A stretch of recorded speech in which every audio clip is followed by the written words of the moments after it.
DAGDAGIEL. All right. Well, basically, the jive of this is that because we have people missing, and because this is a special side quest thing, and I don't want anyone to miss out on the main quest, we're going to do a side quest, and it's going to be out of time and out of place. So we can kind of retrospectively fit this in somewhere, narratively slot it in. It needs to be kind of ignorable in a way. That being said, I feel that if you get killed in this scenario, you fucked up. You fucked up. No, you fucked up. I can't think of any great solution except to say that you lose a level, so that there are at least stakes. No, I wouldn't do that to you because I'm not. Was this 3.5? What we'll call this is basically a it's a one shot, and if it works in the main narrative, we'll keep it, and if it doesn't, we'll just sideline it, redline it, and not really refer to it, if that makes sense. We all good with that? Happy as. Everybody's although Russell, I will say Alcus needs to survive for a couple more weeks, preferably, because over the weekend I may have got bored and decided to order a sword online for Alcus. I think I saw something about that. I'm so jealous. Yeah, so I love that Alcus's sword is on the way. Wow, that is so cool, man. Such a dork. That's very cool. Okay, well, so let us begin in DAGDAGIEL. And cut to the chase. You're in a tavern. It might be the Rumbling Pig Tavern on this occasion, and you guys are just hanging out. We'll say that this is between other quests and stuff. You obviously have worked together, so you know each other. You're still working for House Caelrin up until this point. However, House Caelrin has given you leave for a little while in order to do whatever you want. So you know, as long as it takes, basically, for this particular quest. As you're sitting there together at the table, and I'm assuming Rokan is stuffing his face as usual. Excuse me. It is not true that I do such things. I only eat when I need to. Which is all the time. And the waitress places another huge platter of food in front of you, Rokan, and a nice little salad with some fish for Alcas. I don't know what Vespera eats, probably fire nuts or something. Who knows? So I'm all good, really. You're all good, really? Okay. Whatever. Are you drinking at this point, or just chatting, dividing the spoils of war? Perhaps discussing what to do with this magic stuff that you picked up on that previous quest, perhaps? Something like that? I don't know. It's true. No. I'll let you think about it. Alcus. I think I'm definitely trying to think up. We have these coins, but we can't just spend them places. What are we going to do with them? We give them back. Oh, right. Well, I can't help but want to. We can buy food. We can buy food. We could buy a lot. Yeah. Look at how much food I bought here. With those, we can buy a lot more. Right. Nobody want to eat? Anybody want my chicken? I'll get you guys to make perception checks. As various customers come and go from the tavern. 13. 9. 9. Okay. Yeah. Good start. Okay. Well, 13. Is anybody rolling for Rokas, or is that me today? It's usually Alexander, actually, so I guess today. Rokan. Rokan. Oh, Eldamore. I have to relieve us of Eldamore as well. That's going to affect all my encounters, damn it. Well, blame him. Okay. Hold on. Let me fix that. You said it last minute. Yeah, hold on. You guys could chat in character for a minute and get into character. Well, you don't need to be seeing this. Oh, but we can. And I will quietly turn that off. Oh. Okay. Okay. We gotta do something. We can't do nothing. Well, we were talking about the stuff that we got, and we should, well, I don't want that. Yeah. No, I don't want that. No. Don't want that. Don't want I really like these braces, but I can't justify keeping them. Why not? There's something that's telling me I need to return them. But because it's not good to keep them. As far as I see, we earned them. If we didn't take them, someone else would have come along and taken them before House Kelleran would have been able to get people there to collect all of their things anyway. That's true, but we need to talk about it with them. With who? Who we need to talk about? With House Kelleran. These do not belong to us. You see their big old house. It's massive. They obviously have enough money and power and wealth. Yeah, and they don't care about those. Well, the thing is, I'm thinking I might return my portion. I don't care about yours. But you need to shoot arrows real good. I know. Why don't you go and ask them if you can borrow them? Would that make you feel better? A lot better. Well, then let's go and do that. Let's go and ask them. No, you go and ask them. And if they throw you out a window, I catch you. Kind. As you were having this conversation, I'm looking at your perception checks. Rokan is 17, Alkas is 13. Vespera, you're clearly engaged in the conversation, etc., and what's on the table, and possibly the little bit of food that's dripping down the side of Rokan's mouth. That could be a little bit distracting. But Rokan and Alkas, you notice this nobleman come in through the door, looking a little bit out of place. This place, the Rumbling Pig, usually serves middle class to lower class sort of people in the city. And nobles don't tend to come into a place like this. It's a little bit unusual. He looks about. He's got a hood on as he comes in. And as he casts back his hood,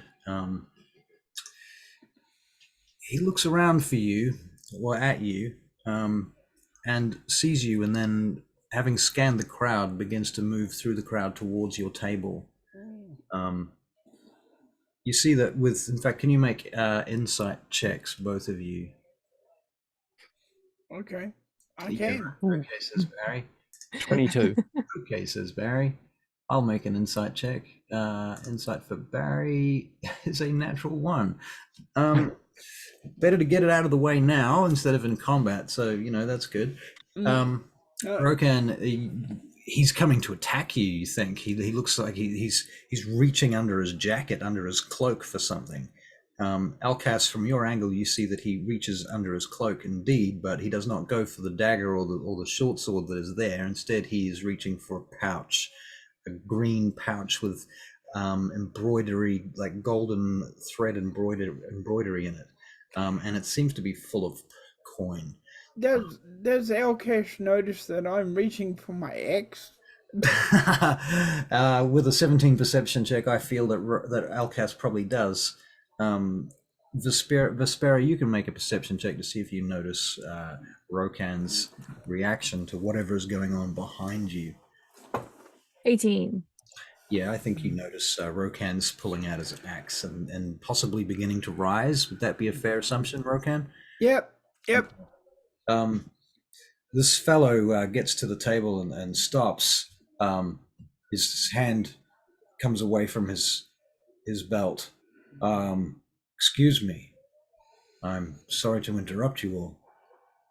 My name is Jevnar Beznovia. I'm not from about here, but I've been told that this might be a place in which to find adventurers. Well, good a place as any in this city. Right, I see. Well, perhaps you would tell me a little about yourselves. I may have an offer for you if you're interested in some coin. Sure. What have you? Well, so I'm the Sparrow. I see. I do nature stuff. Nature stuff. Like what, gardening? Some gardening.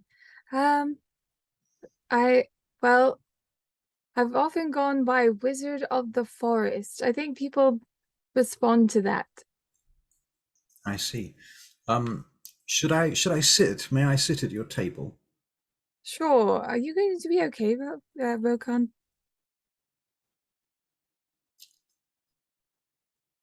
Can't hear you. Rokan's lost his voice. Okay, me sit down. Okay. Okay. Me sit down.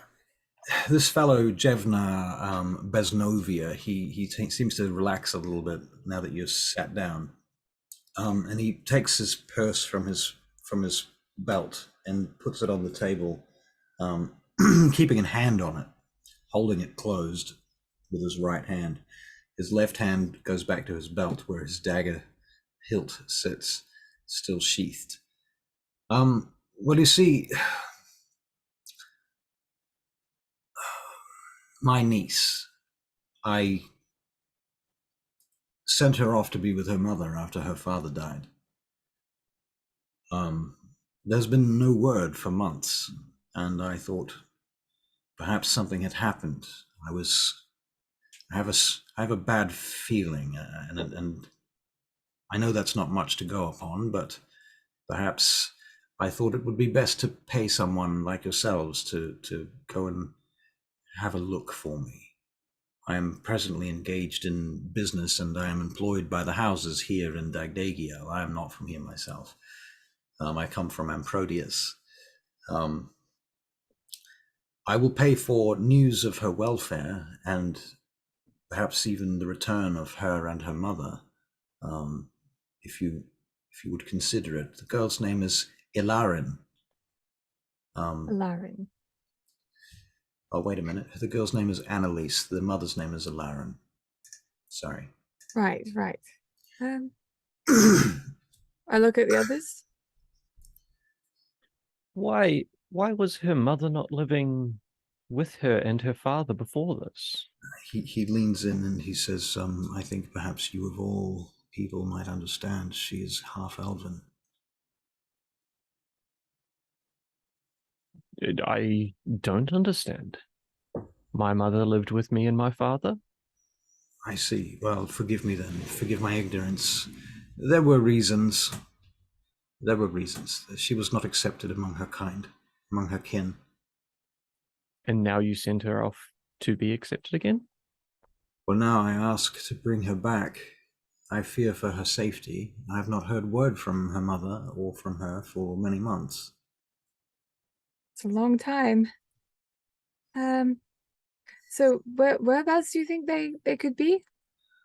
Well, there is a town named Evenglade, to the north of here, beyond the Whispering Woods and further beyond the lake. It is quite a swampy place. I'm not very fond of it myself. Another reason why I should ask someone else to make the passage on my behalf. And also I'm not particularly well. I'm not sure if the journey would do me any good. You're not well. My leg is somewhat injured from long ago. So let me be clear. Yes. You want information regarding her if she's well, or you want us to bring her back, which is essentially kidnapping? If her mother is amenable, I would suggest, I would like you to strongly advise them to return to DAGDAGIEL, where we can be reunited with her family. I should like that the mother come along too, if she is amenable, but this is all in the hands of Ilarin, the mother. to decide whether she would be prepared to send a niece. And I hope that Alarin is, of course, treating her well. I expect she should be. It is her mother, after all. But at the end of the day, I'm most concerned with the girl's welfare. And then I am concerned with the mother's welfare. And if they are well and prospering and they have good reason to stay and so forth, I would still strongly urge you to ask them to return and reunite with their family. But if they refuse, then that is the best you can do, I suppose. I will still pay you nonetheless if you return with written word from the mother to say so. If not, then if there is any trouble there, or if they are in danger, I should hope that you provide them with some sort of assistance, in whatever form that might be. Does that all make clear sense? What if we don't find out any information about them? Well, I will need some sort of proof that you have, in fact, been to Evenglade and that there is nothing there to find. So I should hope that you could find some sort of, provide some level of report at least. That would be most amenable. I will still give you cover your expenses, of course, for your trip. I can offer you expenses for ponies and provisions, etc., and a little bit more than that. And if you return with the girl and the mother, I will provide you with a total of what is in this coin purse, which is 500 gold. If you unfortunately cannot bring them back, I can only offer you perhaps less than half of that. Ah, well, I'm fine. I'll bring her back, kicking Yeah. and screaming if I have to, for that much. No, not kicking and screaming. She must confirm volition. Oh, yes, yes, of course, she will. Yes. And I hope that you are able to protect her. Of course, that is what I'm known for. Have you not heard of the name of Alcas around this city? It's true. He is a hero. Actually, I'm going to make a check to see if he has heard of your name. Just quickly. Yeah. Is this before or after the ambush in the city? We'll say it's after the ambush, just to give you a little bit Nice. of variety. Is this before I met Sexy Drazana or after? I think perhaps before. Between those. Okay. Between. Oh, ridiculous. I've got to go through all my previous week's notes. I can provide you with a map to Evenglade. I hope it helps. Of course it'll help. I don't know where we're going. Yes. A map would be useful. He takes out the scroll from inside his cloak and unravels it and places it on the table. I would prefer if you can return this map to me. If you wish to make some form of copy of it, then that is, of course, up to you. But I would like the original back. It is sentimental to me. Of course, we will do our utmost to keep it in good condition and get it back to you in one piece. Thank you so much. I do appreciate that. Very well then. Are we clear about everything? Is there anything else? Do you have any questions? Anything else I can offer you or explain? You mentioned us traveling to a swamp. Yes. Can I also ask for, in payment, a new pair of boots? Swamp and boots don't work well together. I think I can manage that. Yes. I will have some boots crafted for you if you wish. Yes, that would be perfect. Should we do that upon your return so that they will be, well, firstly, not soiled, and secondly, if you were not to return, that would be a very great waste of boots. Oh, of course. I don't want to take brand new boots into a swamp. Precisely, sir. Very well, then. He looks at each of you in turn and gives you each a moment to ask any questions or raise any doubts or issues. I do have a question. Yes. How do we know who they are? Well, the mother, Elarin, she is an elf, wood elf. Right. And the daughter herself, my niece, she is a half elf. It is a fairly small town, and I believe humans, for the most part. You have their names. Right. I should hope that helps. I have not seen the girl for many years now, and I suppose she's grown. Any description that I give you will be vague and not especially useful, but she did have long blonde hair when last I laid my eyes upon her, as does her mother, often long and braided. But times may have changed. One cannot be sure. Can I assume real quick as well that this is like evening that we're meeting? Sure. Okay. Cool. Well, I have no further questions, and I am more than happy to set out on this errand for you. Thank you, thank you.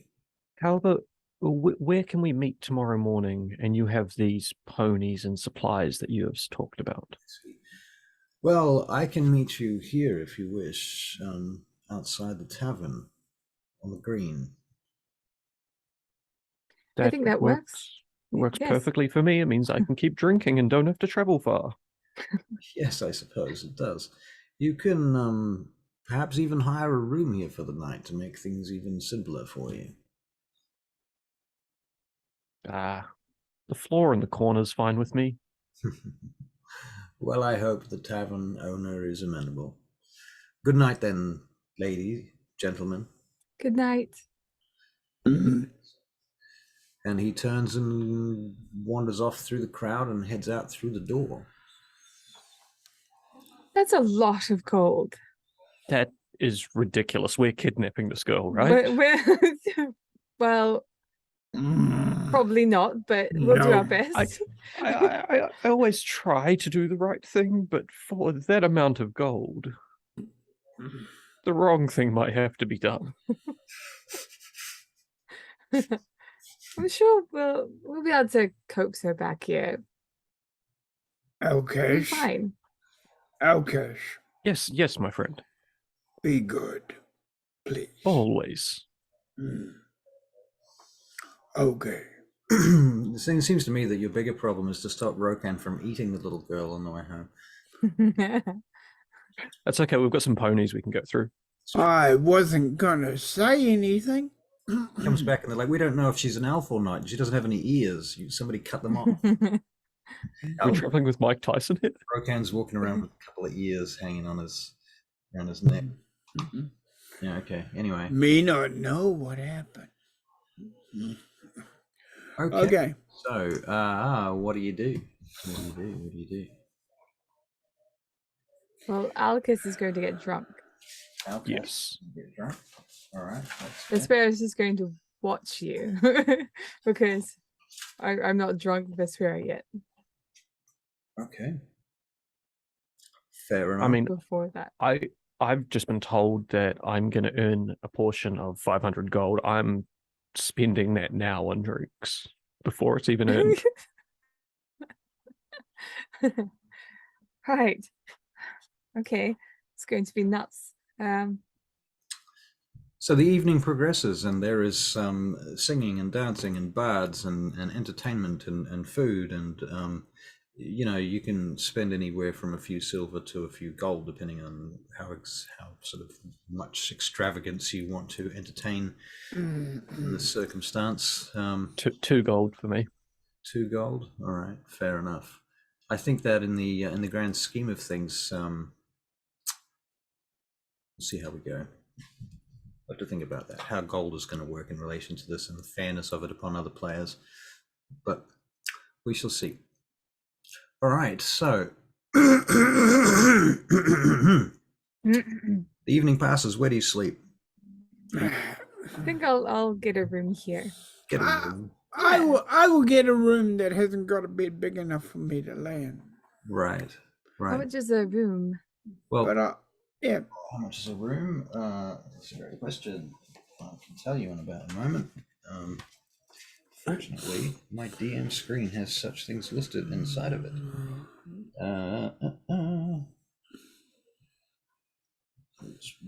In, stay. Okay, this is a modest. You can either pay 5 silver pieces for a crappy room, 8 silver pieces for a comfortable room, or 2 gold for a wealthy room in this particular establishment. There's only one wealthy room, however, and it has one big double bed on it, like a king-sized sort of bed. Like it's the. Well, I'm not Alcus. I'm gonna go for the middle one. 8 silver. Oh, Yeah. Yep. So no, I. that 2 gold was purely on drinks. Right. And it got to the point where I was paying probably twice as much for a drink as it was worth. Were you playing and rounds for the room as well? yeah, That would make sense. definitely. Yeah. And I ended up probably passing out on one of the tables. While you're at it, then I'll get you to make a charisma, persuasion, performance or persuasion check, one of those, to see if you make any new friends. I'm better at persuasion, but I'm going to go with performance because it was definitely a performance, and that's a nat 20. A nat 20. Okay, Wow. well, look, Alcus is so cool. this is what you learn, Alcas, over the period of the night buying drinks for people. You find out that the Rumbling Pig is owned by one of the houses. The house that it's owned by is Mahadur. The person who owns it, his name is Luther Mahadur. He's not usually present. Jasna is the barkeeper, and Olaf is the cook. And so you make friends with them over the period of the evening, and you suspect that you might be able to get discounts in the future if you continue sort of bringing people to this place. You certainly helped the atmosphere last night. Rokan, you go to the bedroom, the 8 silver pieces bedroom, the comfortable apartment, to discover that the bed's a bit small. And as you go in, Jasna, who's with you to show you the room, she says to you, "Oh, you might be a bit big for this bed. What about if I was to for a couple more silvers, I could get you another bed in here, and you could double the size of it." How about you get me another mattress in here, and I'll double the size of that for a couple of silvers. Would you want a mattress but not a bed? No. On the floor. Put the mattress on the floor. What do we do with this bed then? All right, we do it your way. I mean, the other option is you could stay in the stable. There's lots of hay out there. I could sneak you in there for a couple of silvers.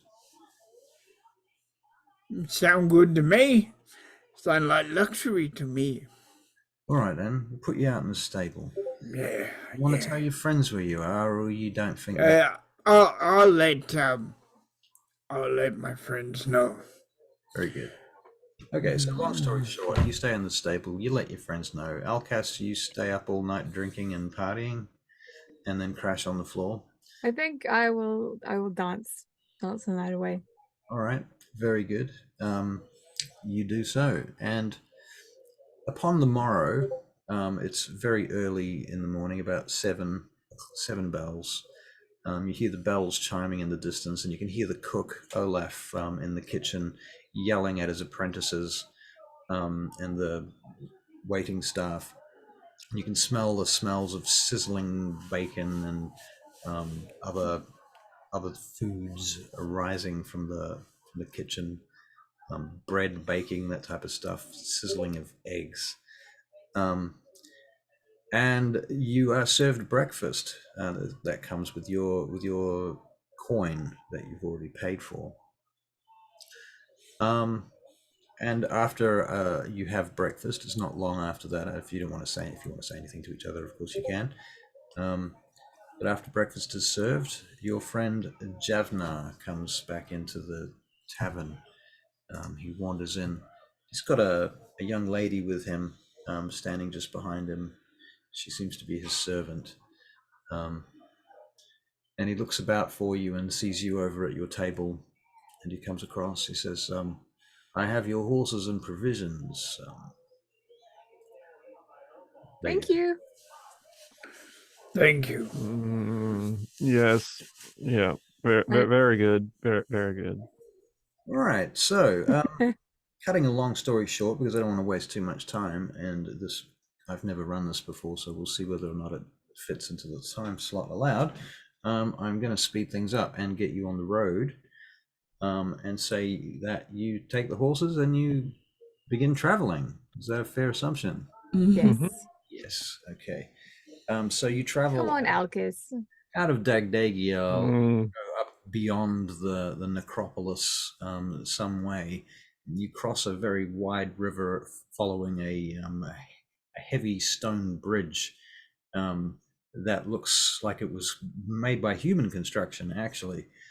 Further up the river, you can see the remains of a broken giant causeway that also crossed this river, but you suspect the river might have been wider then and perhaps even following a different course at the time that bridge was built. It's broken and it overhangs down into the, well, you're looking up at it from a distance. It's huge, many hundreds of feet high. And you travel on this bridge on one side, the causeway, and eventually you come to this massive wall full of archways. The road travels through one of these archways, and looking up you can see it's kind of broken and the top of the archway is collapsed and the wall is collapsed around it. And somebody at some point has spent a lot of effort clearing the rubble to make the road go through the wall where it's fallen. The twin suns at this point have begun to set. The first one has set, Solum Pingal, and Ida Solum rests on the cradle of the horizon, casting this mauve hue out across the landscape through the massive gap in this wall. And you can see crows circling around above. You suspect they may have made their nests in the broken wall in the archway itself. It's basically the end of the day here, and you've been traveling all day. Rokan must be hungry.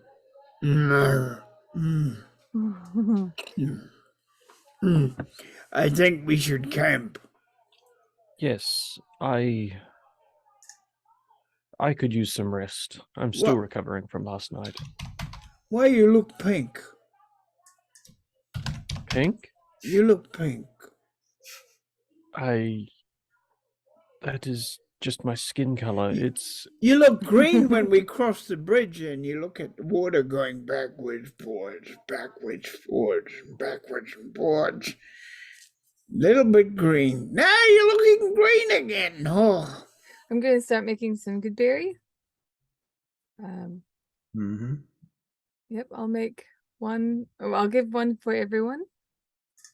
It's enough nutrition for the entire day, so. Put one in there. Eat it, Alcus. Put it in your face. Yes. Good. It may be the nutrients needed, but it's not very satisfying. Do you want another drink, Alcaz? I got some in my saddlebag.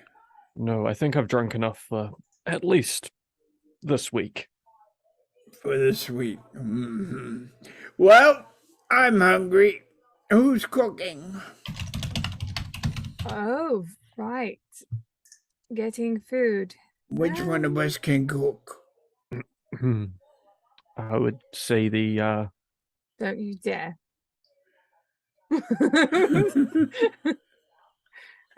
Don't So you while dare we're, say a while we're thing. here, we're going to roll initiative just in case shit happens. Okay. Barry got a 19. 13 for Alcus. 9. 13 for Alcas. Okay. 9, 19, 13. Okay, very good. I was going to say maybe the fire druid could make a fire while me and Rokan went and hunted. I'll figure it out. I can't make magic. I can't make magical fire yet. I'm working on it. Okay. You put Give me a fucking break. you put Doesn't need to be sticks. magical fire. I'm trying. I'm doing the 6 things. Okay. Rub stick together. So you set the fire and you begin to chow down on your rations, I assume. And the horses seem a little bit spooked by the environment. Are you guys gonna take watches or anything? Yeah, well, I'm gonna watch. Who gonna watch next? Alcas? Yes, I will. Wake me when it is time. All right. Alcas, you're a half elf, right? Yes. So you trance, don't you? Do half-elves trance? I don't think so. You don't trance? Yeah, I play. I have no. I Elves haven't played one in I think so they long. can, but Googling. Google Are it we up. noobs? We should know this. Yeah. Okay. I'm sure I've tranced as a half elf. no. No, you. No, you haven't. They They sleep don't as normal. trance. You've not played a half elf. They sleep normally. Yeah. Very good. Okay, so you guys going to take 3 watches and each take a rest, something like that, or what? Yes. So Yeah. I think that's right. You don't need technically a long rest, but you have been traveling all day, so. Yep, we'll do that. Okay, so let's say who's going to rest first? Who's going to watch first? We'll Me. do like 3-hour increments, even though it doesn't really add up, but it adds up good enough, I think. I mean, you could go 2-hour increments and get 6 hours rest would work. But we really need those. Because like if it is 2-hour increments, then we only get 4 hours, isn't it? 2, 4, 6. There's 3 of you.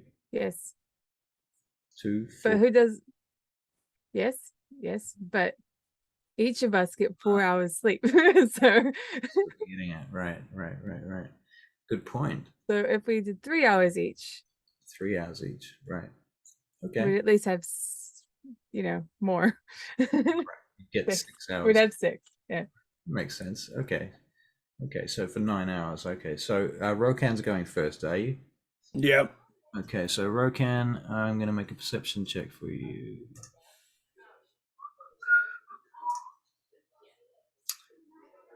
That is a massive 8. And so you are staring into the fire and beginning to nod off at the end of your rest. When the next person gets up, who's that going to be? That would be Alcas. Alcas. All right, so Alcas will take over, and Rokan goes and lays down in his furs. And Alcas, you can make a perception check. Love a good middle watch. Time of night when nothing's happening or everything's happening. 14. Okay, in the distance, you can hear this kind of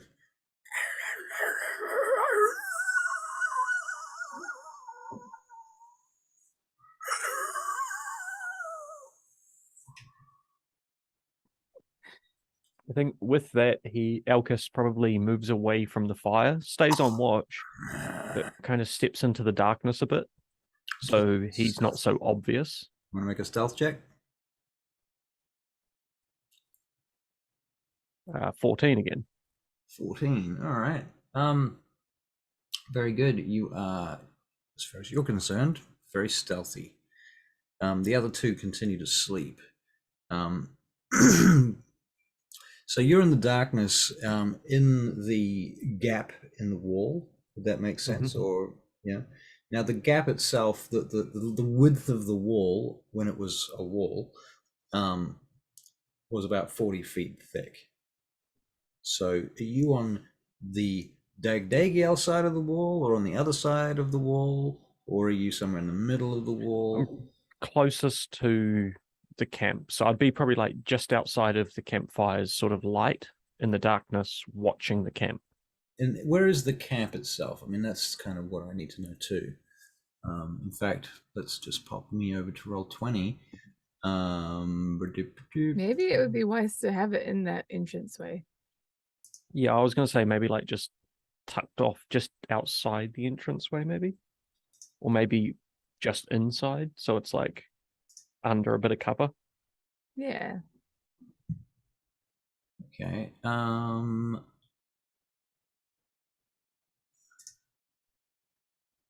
Let's see what we have here. I'm going to use the freehand tool.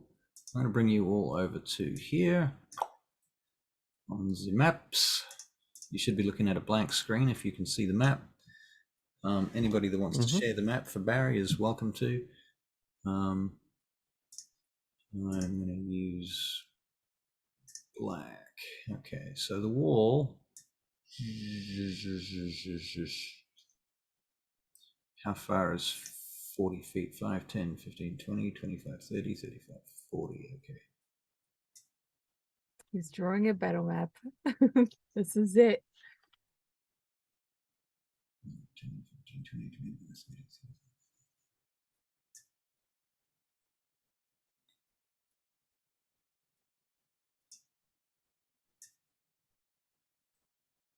35. Okay. Up above, there are several ledges as the wall has collapsed at times. All around on the ground is rubble. All through here, rubble, rubble, rubble, rubble, rubble, rubble, rubble. Lots of rubble. And Wow. Just popped out of nowhere. loads of rubble. So, would somebody like to put their camp on there? I'll grab your tokens. One moment, please. Now that I see that it's not sheltered, it is a little bit hazardous looking. No, this is ancient. It's been here for ages. Oops. We're surrounded by rubble if we're in here. Copy. What's the thing for pinging? Oh, You hold just it click down. it. Yeah. Oh, What have you done? yeah. Okay, so that's kind of where the camp is. Yep. All right. Shut up. The road itself, very roughly, travels through here.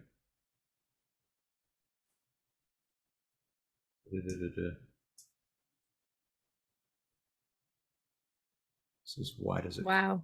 This is a really, really messy cave. Yeah.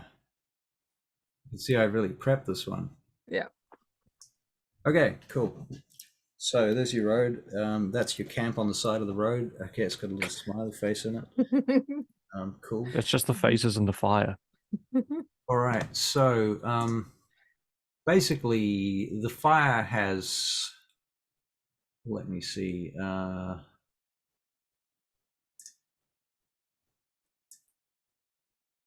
Probably this much light. I'll just replace that here. Okay.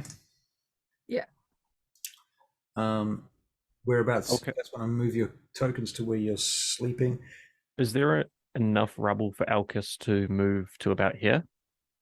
Alcas, if you want to move to there, that's like 50 feet up. Okay, so you'd have to climb the wall, but you could. maybe not quite that high, but tucked in over the side. If one of you shares shadows. the screen, Barry will be able to see the map. If it's just for a few moments so that he can get an eye on it. Stop shaking your head, Charlie. You're so mean. I'm not doing it.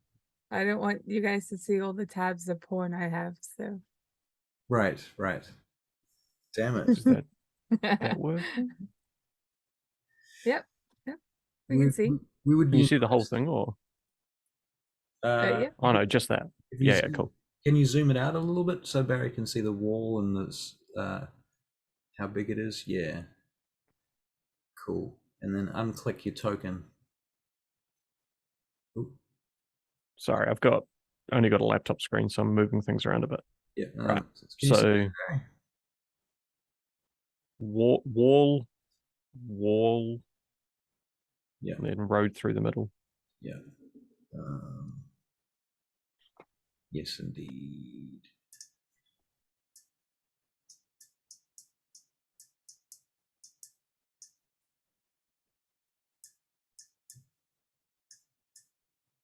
Ledges. Okay. All clear. Barry, if you're talking, I cannot hear you, mate. Yep. Okay, so Rokan, you will be able to see that there is a right here is your token where I'm pinging. Are you in the sort of circle of fire, or are you standing outside the light, or are you, sorry, not standing, but sleeping? Up against the left wall, the right wall, noting that the right-hand side of the gap through the wall is where the road is, up against that side of the wall. Am I close to any of your crap? The rubbish? The Rubble? yeah. Do you want to be? Yes, please. All right, fair enough.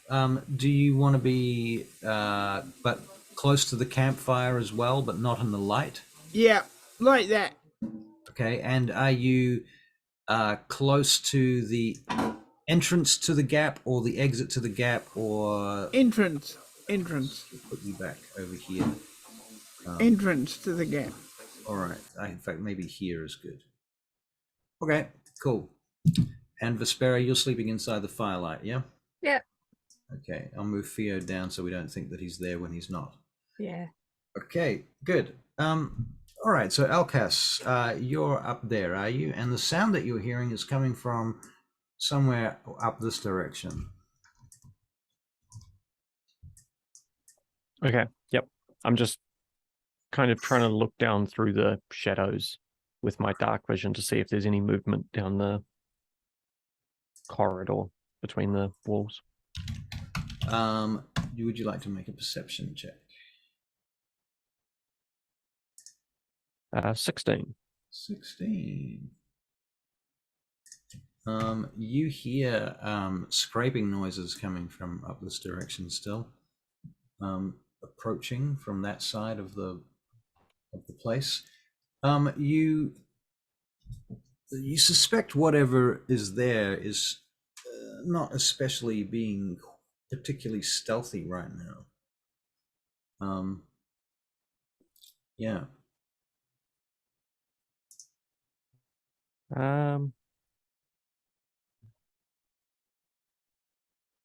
Yeah, I'm gonna wake the other two up. Okay. Just to make sure. And then I'm going to didn't sound very human or intelligent from the scratching noises. What, is it my turn already? Hey, what guys? Wake up. What? There's something. Shh. What? I haven't had a long something out rest here. yet. Well, okay. There's something What is it? approaching. There's something making noise and approaching from this way. So say hello to it and let us sleep. Yeah. Okay. Well, about this point, you see something coming around the corner. This That looks friendly. Oh, don't worry, it's my mother. What you're seeing is because you're looking at it from in its silhouette, because it's backlit by three of the moons, the sanctum, the gatehouse, and the altar presently. And so you're seeing the silhouette of this kind of humanoid figure with this dog-shaped head, with a spiked club that it's carrying, scrambling over on its hands and knees, using its claws to walk over the rubble and onto the road. Moves from where you are, from where you see it. One moment. I need to be on the right layer. Objects and tokens. It moves to about here. Yeah. And it has begun sneaking at this point, and it begins to try and be a bit stealthy, but despite its attempt at stealth, you can still all basically see it coming. It looks up, and it's seen the fire. You can tell it's seen the fire. Can I block my ears? Block your ears? Yeah, I don't know what this creature's capable of, but I get it's gonna yell at me or something. And I just woke up and I don't feel comfortable with that. And can I draw my long sword, walk over to the fire, yeah, and pull a branch or something from the fire? So I'm holding something on fire in my long sword, and just so a fiery stick of wood. Yeah, just like a torch almost. Yeah. Okay. And so basically, mechanically, a torch in one hand and a long sword in the other. Yeah, and just call out, "Who goes there?" At that moment, it comes charging towards you, and you see another one come jumping around the corner, leaping onto the rubble here, while this one comes moving forward. Now, Rokan, it is actually your turn. Hunter's Market, if I can see it. Yep. And fire! Okay, so you're firing at this one. Okay. Rokan, fire, Hunter's Mark, longbow. Okay, that's a 21 to hit. That hits. You do nice. 8 points of damage plus your Hunter's Mark, which Hunter's Mark is a spell. Hunter's Mark does another d6, so 8 plus 1. 9 points of damage. All right, boom. You see it kind of. Oh, let me just check something. No, that's all good. You see it kind of spin a little with the arrow as you strike it, and you sense that your arrow did quite a lot of damage to it. Actually, it hurt it quite a bit. That creature jumps at that point forward, leaping some 30 odd feet. 5, 10, 15, 20, 25. Where's Rokan? I'm going in the wrong direction. 5, 10, 15, 20, 25, 30. Roundabouts to here. And attacks you, Rokan. First of all, it swings its massive spiked club at you for a 21 to hit. That's going to do 5 points of damage to Rokan. Rokan, you have 18 hit points, down by 5. That leaves 13 hit points. It then tries to bite you, Rokan, but it fails. Alkas. Yes. It is you. I'm just going to. That's what 5, 10. Easy can get into range. Just walk up to this one and take a slash at it with my longsword. Okay, so you're slashing it with your longsword. Roll to hit. That is an 18. Definitely hits. One sec. So after a few bouts of Is Rokan within 5 feet of is this? within 5 feet, he appears to be, yes. But you are on difficult terrain. Okay. Yeah. So that's 7 damage then. 7 damage, and that's to the same one, isn't it? Okay. That withering, how do you kill him?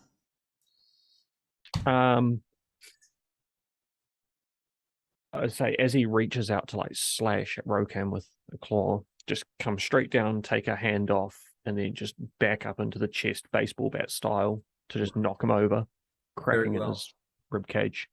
Okay, well, what you notice as you do that is that he seems to be made out of bones. Appears to be some kind of undead creature, you realize. It stinks to high heaven, and all of its entrails come pouring out, but they're withered and disgusting, full of maggots and nasty shit like that. Ew. Nasty stuff. Okay, so that's the end of your turn, Alcas? Yep. All right. Upon that, then, the bad news is another one comes around the corner.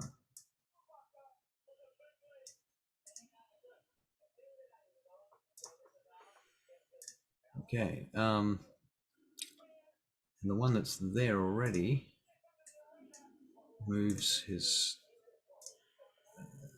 30 feet. 5. 10. He jumps to here, but that's, you know what, he's going to dash.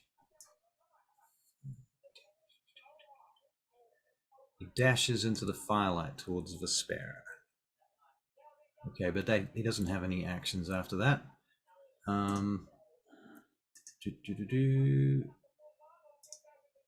The one around the corner there, he's going to dash into 5, 10, 15, 20, 25, 30, 35, 40, 45, 50, 55, 60, 65, 60. He can get to there. Actually, he went a bit far, so I suppose it could have gotten to, probably could have gotten to there.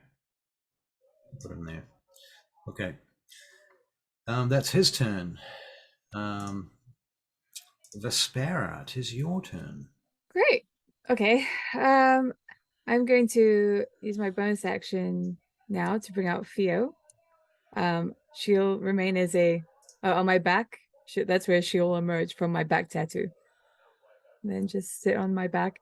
Because I've used my bonus action right there to bring her out. That's all I can really do. And I'm going to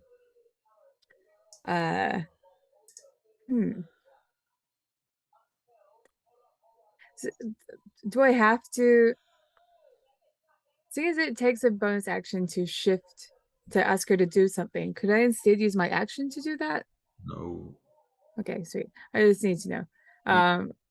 You can take the dodge action.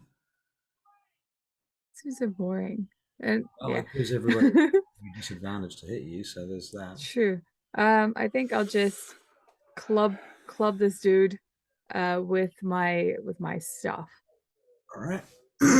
With your staff. Okay, roll 2 hits. Once I figure out where it is.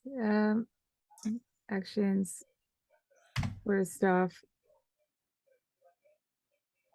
Nope, that's gonna miss. It's gonna miss. All right, very good. Okay, so you swing and you miss very well. And a final one comes around the corner, as you can see up on top. He's gonna dash 5, 10, jumps to here, 15, 20, 25, 30, 35, 40, 45, 50, 55, 60 to flank Alcas. But that's his turn. Rokan. Okay. So, Rokan, what you're looking at is on your left is a creature. On your right is a creature. Alcas is right in between them. Yep. You can hit either of them, but Alcas is right in between them. And next to the one that's on Alcas, on behind Alcas, is yet another one of these creatures. over about 15, 20 feet away, maybe 20, yeah, something like that, as another one of these creatures near the fire where Vespera was or is. Where are you, Vespera? Is there a reason I can't? And where Theo is. So you and Theo are on the Theo's same around my spot. back, so. Right, you're on Yeah. the same square. Okay, cool. All right, so Rokan, what would you like to do? You're gonna hit one of the creatures that is up on Alcas? Yep. Oh, Alcas, you killed one, didn't you? Yeah. One's dead. Yeah, I was going to ask. I think the That one, yeah. This guy. that one above me, yeah, is dead. Okay, so he's dead, and we're going to move this guy to here then, because that's what his intention was to step in there. Okay, so there's only 3 left. I'll take the one that just moved in. Okay, so you're going to roll to hit with him. Now, at this point, are you using axes? I'm going to drop my... Drop your bow? Yeah, and axe. Okay, that makes sense. Rokan, axes. Now, Are you going to axe in the mark? question? I assume you move your hunter's mark as a bonus. Yep, I'm going to do that as well. Now, bearing in mind that if you use your hunter's mark, you can't take your offhand attack. You can't, because you use your bonus action for your offhand attack.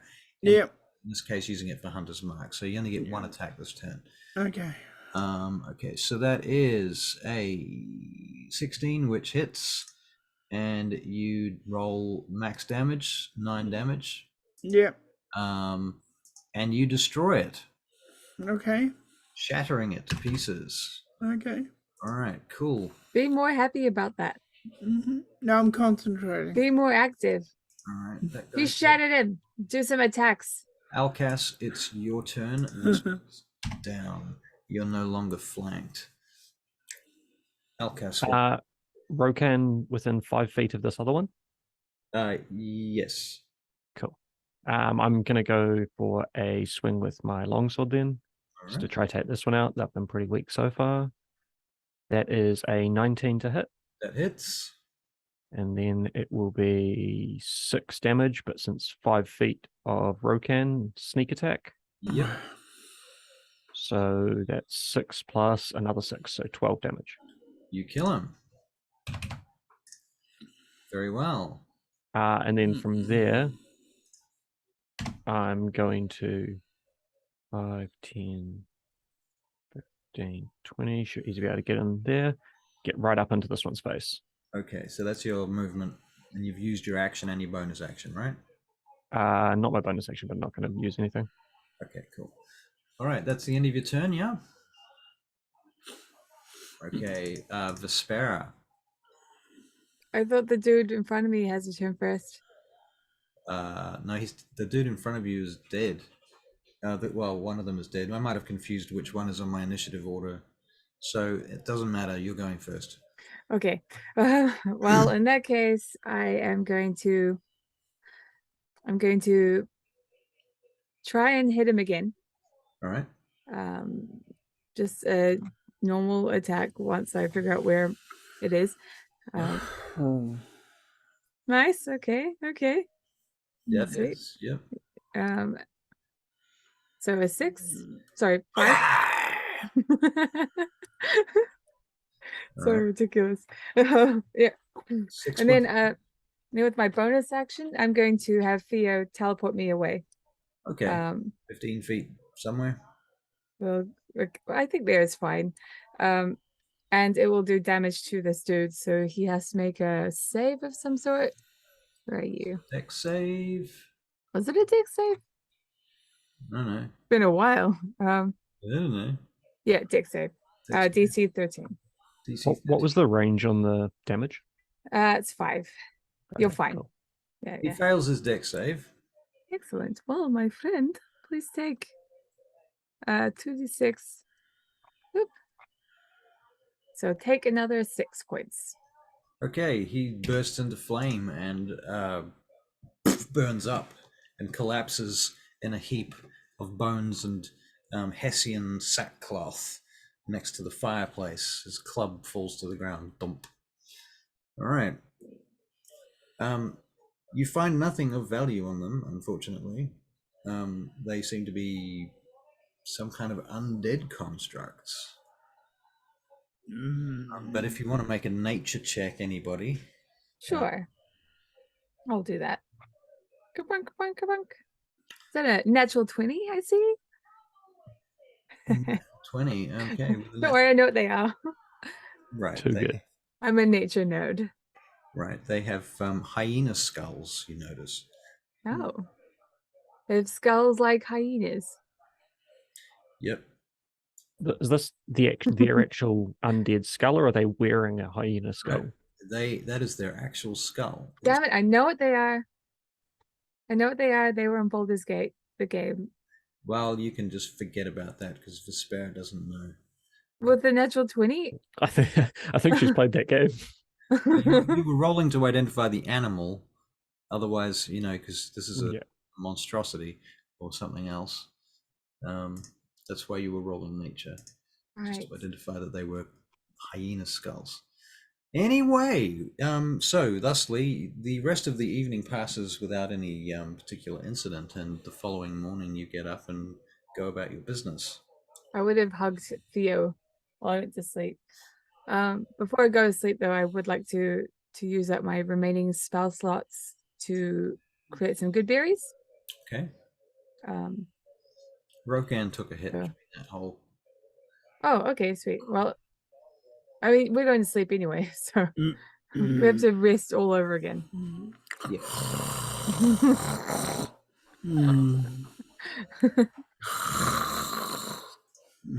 I'm just going to get a calculator out for all the good berry I have now.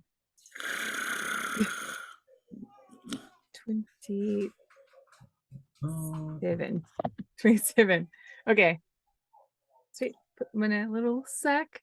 So we wake up? Yes. You wake up the following day. Oh, actually, I was probably last on watch, so I would have been up. All right. Fair enough. Watching you all while you sleep. Well, in which case, you wake up and Vespera's made you all tea and coffee and scones.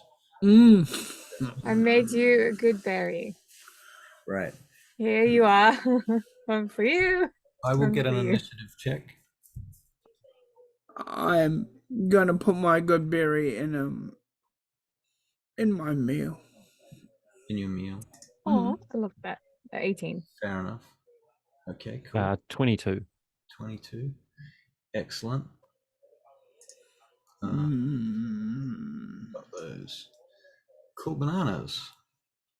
All right. Very nice. So, moving right along then, I assume you pack up and you get your horses and continue onwards. Yes. Following the road, following the trail. Could we please get rid of the map? Yeah. Alcus? Sean? Sorry. Yeah, we can unshare the screen now. Yeah. Yep, cool. So clippity-clop, you ride along into distance, leaving that huge wall behind you until finally you turn a corner around this valley that leads up to a forest. And you cross this bridge that it's the same river that you crossed before, but further up it, and it seems to apparently bend a lot. And you can see this massive waterfall coming down on your right-hand side as you go across this kind of spindly old bridge made of stone, but with two massive archways that hold it up. You get to the far side, and you can see that the bridge on that side has taken some damage from some past event at some point, and it's been rebuilt, at least somewhat, and those efforts seem to be kind of recent, actually. Beyond the bridge, you head off up a sloping hill that leads into the mountains, and you go into the forest. And so you're in a kind of mountainous forest terrain. Rokan, I'm just going to check if you have, if you're a ranger, your favorite enemy is bloody blah, but you're a natural explorer of the forest, so that's good news. Pretty. It is. What's the season? The season, We shall say that it is autumn. It's the best season. So the trees are kind of dropping their leaves constantly as you pass through the forest, and these big yellow and green and blue leaves come flying past you in the wind. It looks like Blue an leaves. anime. Yeah. It's beautiful. Um, Blue. yeah. As you go further north, it gets a little warmer, and you travel for a couple of days without any great incident. And as you get further into the woods now, it starts to get warmer. It's not as cold, obviously, being warmer. And your path, your road, your map tells you to leave the main road. And so you head off the main road following this trail. There's a sign that says Evenglade. And so it's kind of painted. It looks old and dim, like it's weathered and aged in the weather. And as you come upon the sign, you see there's a crow sitting on top of it, and it cries out loudly, "Ah!" And it looks at you and flies away into the forest. I wonder what the birds are saying when they do that. One day I'll find out, because I'm a druid, so, you know. If you live that long. Oh, come on. Please don't. But in other news, it's a good sign we're getting close enough now that there are road signs. Oh, no. Let the nature talk. So here's the thing. Okay. Natural explorer for Barry, right? Because you're a ranger. Difficult terrain does not slow your group's travel. Your group can't become lost except by magical means. Even when you are engaged in another activity while traveling, such as foraging, navigating, or tracking, you remain alert to danger. If you are traveling alone, you can move stealthily at a normal pace. When you forage, you find twice as much food as you normally would. While tracking other creatures, you also learn their exact number, their sizes, and how long ago they have passed through the area. So, there you go. I am taking that all into mind. All right, so heading off towards the Evenglade, the road descends into a muddy trail. And I can get you to make survival checks. And Rokan, you can have advantage. Okay. 16. Ooh, 16. Copy. 21 for Rokan. Okay, well, there's definitely a trail here. And Rokan, you can see that this trail includes 5, hang on, 1, 2, 3. Yeah, you would say 5 small creatures wearing boots moved through this area within a few hours of the present time. 5 small creatures wearing boots. You find on the side of the road, on the side of the path, little bits of evidence of their passing too, like food they've thrown away, bits of scraps of meat, and stuff like this. And they're not exactly hiding the fact. Swings back onto his horse again. He leans over and has a look at him. Swings back on him. So small to you or small to us? Even small to you. Better Right. keep eye open. Could be anything. I mean, this is just a road. Anyone could be traveling along it at this stage. Could no be children? Road. Me, not sure. Yeah, let's just continue and find out. We'll find something if we keep following them. Okay.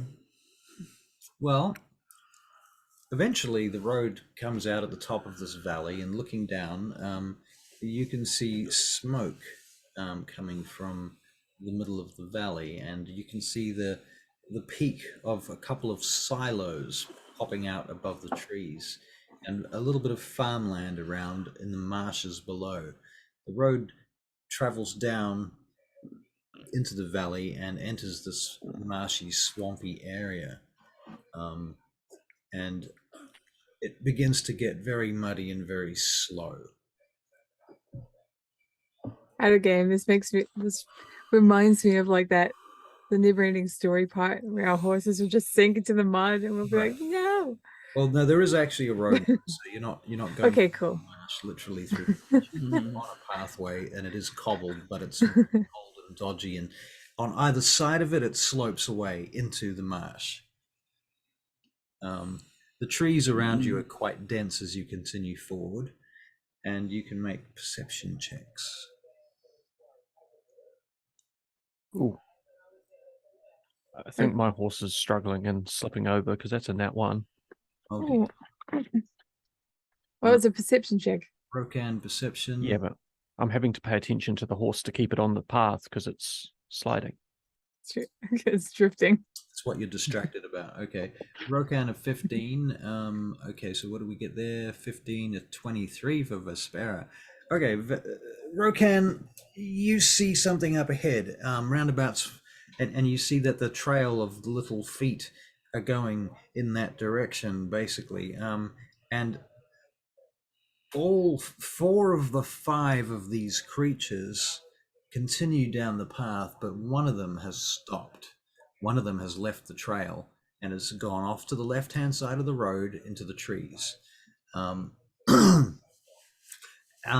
That's from your survival, and I guess perception too in this case. One of the 5 have left the trail. And as you're saying that, Vespera, you see a small hooded figure with gnarly green skin trying to hide in the forest, with a bow pointed at you. And as you see this, we're about to fight something. you take 6 points of damage from a short bow. What? What's going on? Damn it! That hurts so much. I'm gonna hop off my horse. Alcas, it's your turn. I think Alcas with the nat 1 is just totally oblivious, and Vespera gets hit, and he's still just hasn't figured it out yet. No, he's taking his turn to figure out what the hell's going on because he had no idea what was happening. Okay, Rokan, you've pretty clear what's going on. Okay, find it. Yep, you target it. Target it. Yep. And shoot it. Okay, I also have to remember to knock a spell slot off you for your Hunter's Mark. Okay. Oh no, because it was a couple of days back. I said you traveled for a few days to get here. Yeah, you did. That's fair. Okay, very good. So you're not Hunter's Marking it though this time. No, I'm just gonna shoot it. All right, so longbow attack. That is a 12. Does that hit?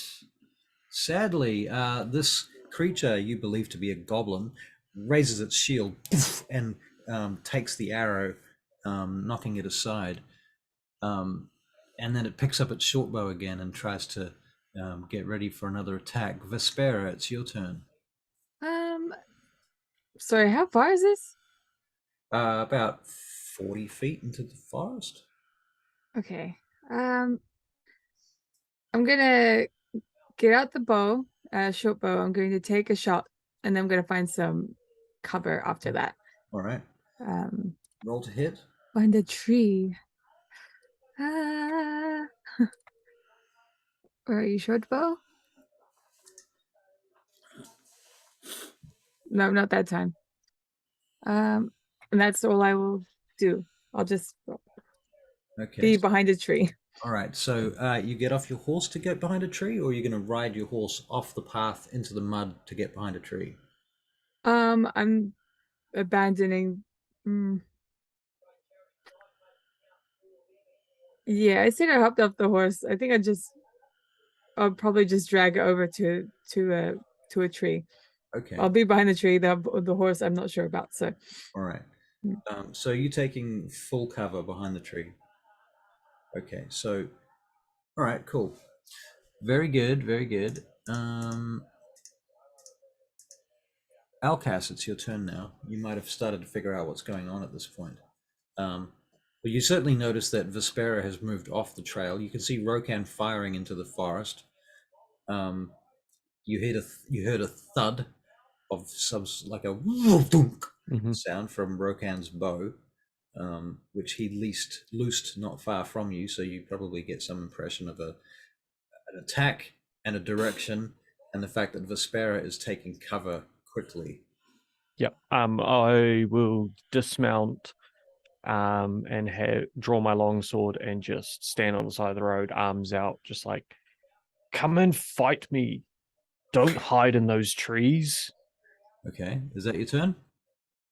And I will ready the dodge Ready action. to dodge action. Ready to dodge if an arrow does come out at me. So, shall we say you are taking the dodge action? Yes, sorry. Yeah. Okay. Very good. Rokan, your target has slipped behind a tree. You could move into the forest at I'm moving into the forest on my horse. Right, on your horse, okay. All right, what you see, Rokan, is this goblin scrambling through the forest now as quick as he can to get away, moving from tree to tree, trying to be sneaky, jumping over logs, climbing under logs, moving through bushes. They're getting to the edge of your attack range. I'm gonna take a shot anyway. Take a shot, okay. Rokan, longbow. Ooh, that's a 23. That hits. Rokan's damage is okay, 11. Your arrow goes sailing into the back of his skull and out the front of his head.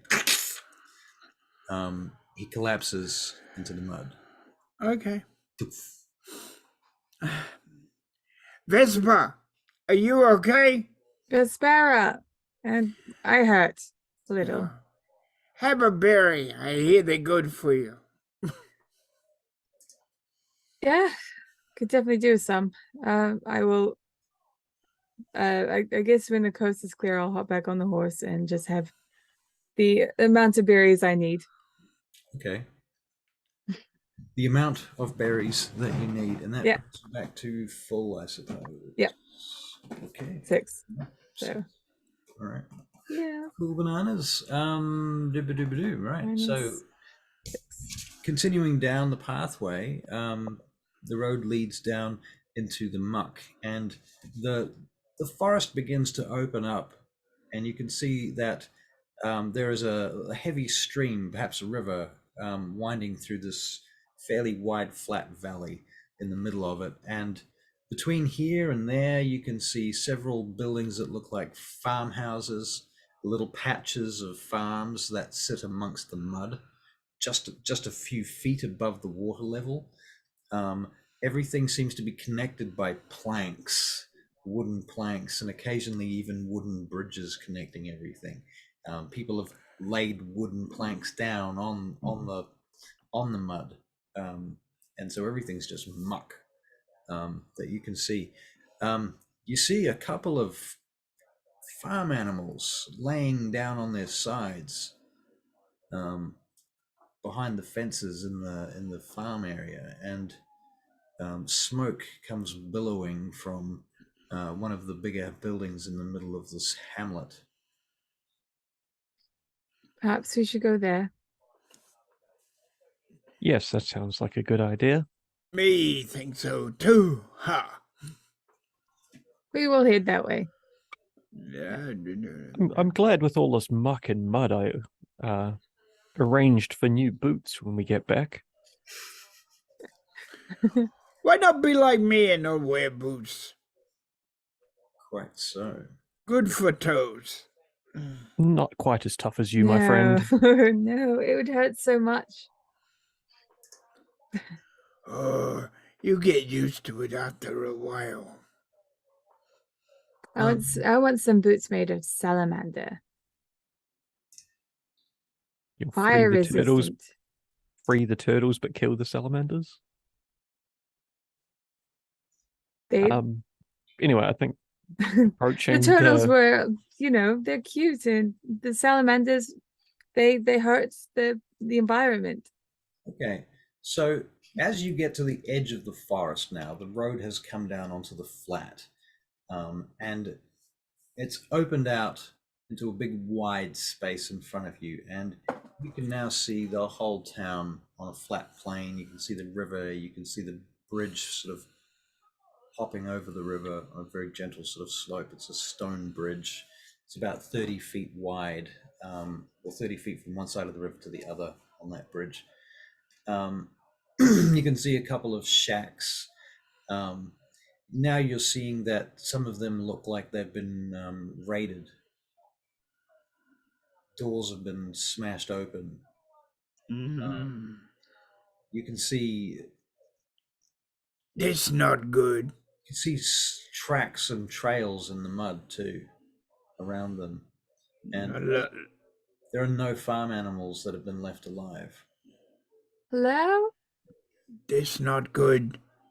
I'll start calling out for anyone. At this point, yep. I'm definitely have my sword drawn at this point. Okay, and the thing is, at this point too, you realize that there is no way anybody can make a melee attack on you. Like right now, they could possibly make a ranged attack on you if they had long distance weapons, or even spells. I would like to bring out Theo, who will just remain on my back, and I will ask her to, if we get attacked, ready to teleport. Okay, so Theo is readying the action to teleport, and that's your bonus action. Yes, yeah, that is my bonus action. That's her action. Okay, so you're gonna use that to get her to ready an action. Yes. Okay. All right. Very good. The heat of the day is beginning to set in, and you can hear the crickets coming from the distance around the edge of the thickets, and you can see you can feel the almost steam rising up off the mud around you, as the heat comes beating down out in the sunlight, coming out from the trees along this pathway. The clip, clop, clip, clop of your horses as you travel forward. Off to your left-hand side, you can see there's this silo, and all the grain from the silo is spilled out of the bottom door and is just in a big heap. Slides away onto a walk path or probably a wagon road that goes off the main road over to it. You can make perception checks. Do we know if it has been raining recently? Just to see how fresh that silage stuff is, which means it might give us an indication as to how long that's been like that. Right. Alcas, so that's a 4 on your perception. You're obviously distracted. For Spera, an 18. Rokan, your perception is a 8. Okay, so Rokan, what are you distracted by? I am looking at footprints and stuff. Right, that makes sense. Trying to gather what's happened here, but it looks like an attack. All right, Rokan, we're going to make a survival check with advantage. That's a natural 20. Yay! For Sparrow, your perception was 18. Yeah, it has rained in the last day or two, you think? The grain that's come spilling from the silo, it doesn't look like it's gone off or anything at this point, so you think it must have been within recent days. Rokan, you can see footprints in the grain. You can see footprints in the mud. Little footprints, little goblin footprints, you think. You can also see a couple of broken arrow shafts stuck in doors and things like that, and clearly, it seems to you, Rokan, this place has been raided by goblins. Methinks this has been raided by goblins, no? Oh, definitely. That would make the most sense. There's still smoke billowing out of the top of the grain silo. Does it look like it's on fire? You'd say so. I'm okay with that. I'm an arsonist. It's okay.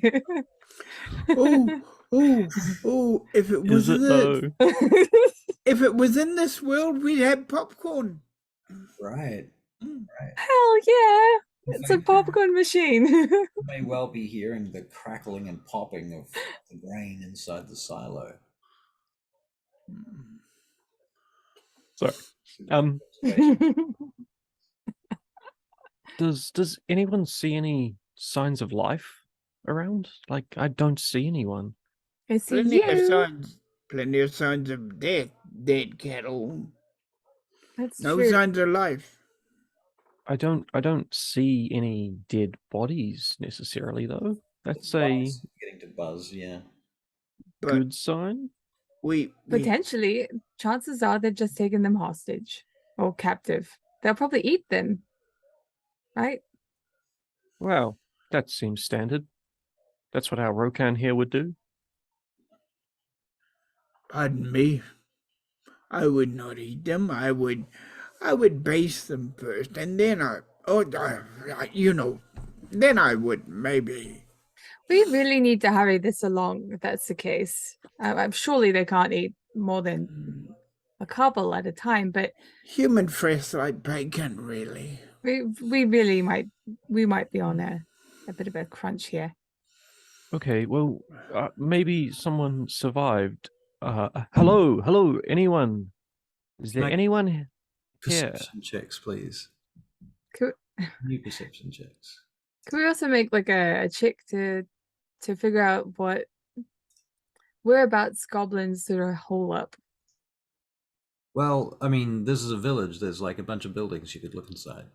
That's true. A barn and about 4 houses. Let's look inside some buildings. That's what I was trying to say. We haven't looked in any buildings yet.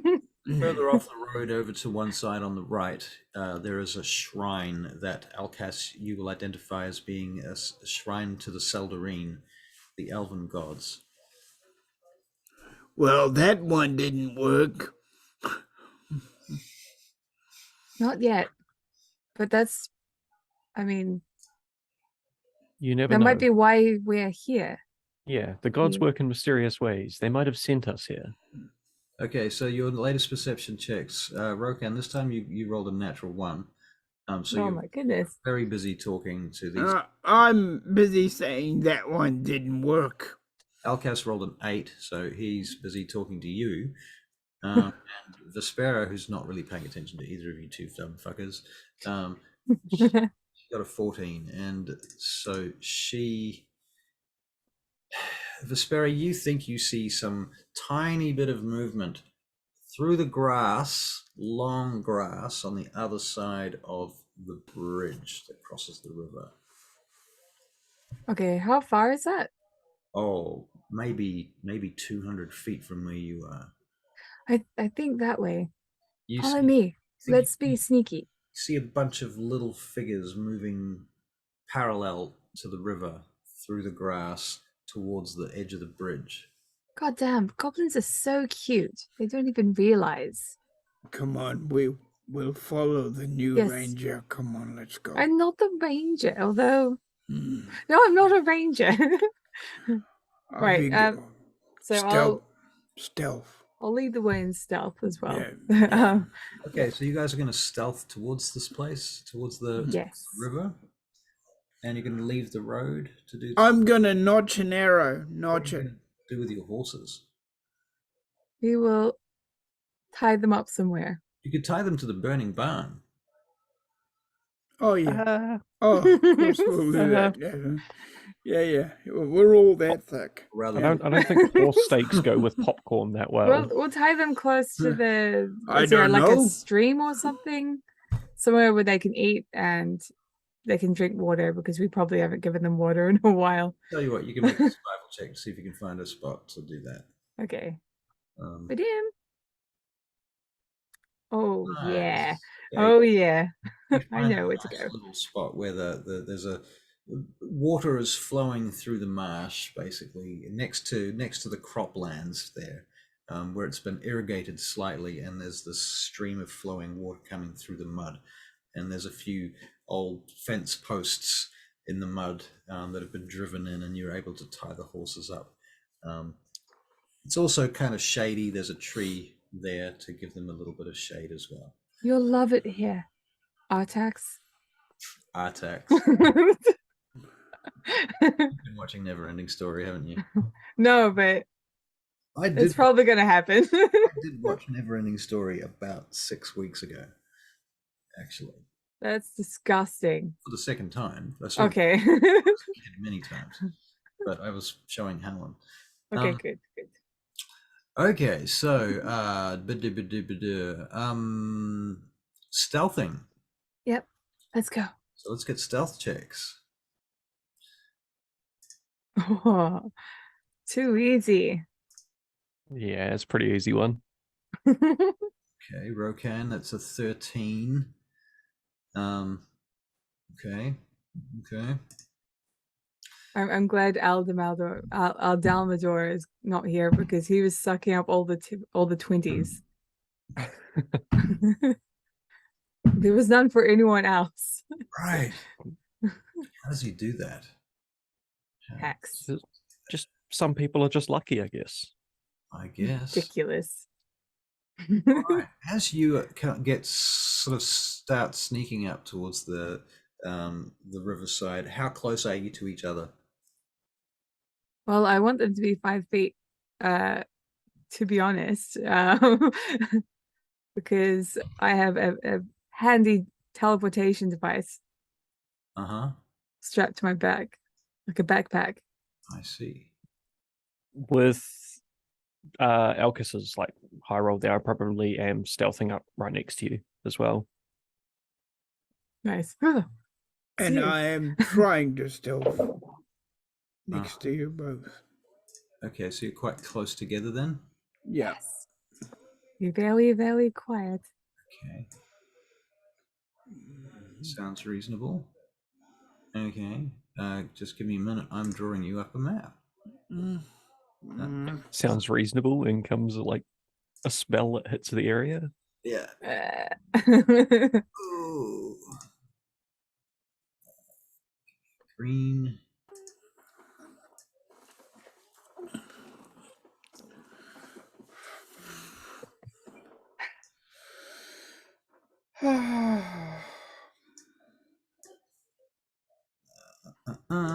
No, I'm just going to grab your tokens and bring you over to this map. Thank you. 1, 2, 3. Let me need this. Rokan, Alkas. Wait a minute. Where is Vespera? I'm under the red dot. Under the red dot. Here we go. Copy. I'll hopefully try and remember a little token for Theo, but I'll forget. Probably. Okay. I'm going to bring you over now.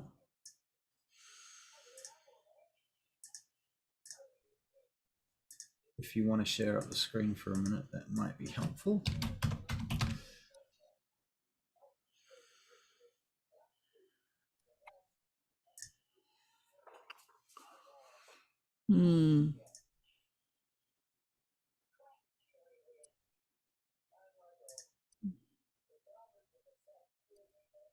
Oh, there.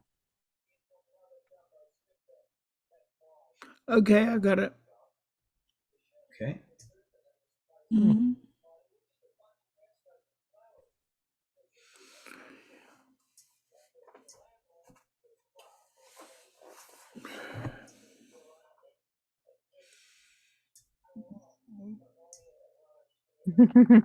2. Welcome to. Hold on. Oops. That wasn't supposed to go there. Ah, not cool. What are you Oh. doing? Damn it. Cheeky fuckers. Okay, so obviously the green is grassland, right? And the distance from there to there is, where's my measuring tool? It's like 80 feet, right? Across there. And this is, so you guys are this close together, is that right? Well, Theo's on me, so Theo's on you, in which case you probably have disadvantage to stealth checks because these like a fiery, flamey object on my back. Yeah.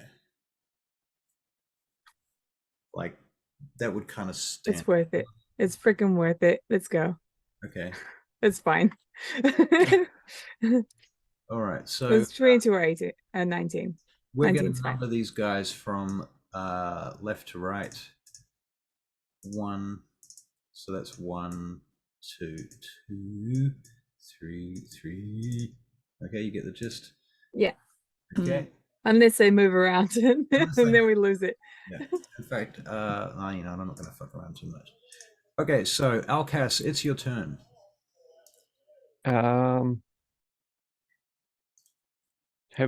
Do they seem to have noticed us? Can you make an investigation check, please?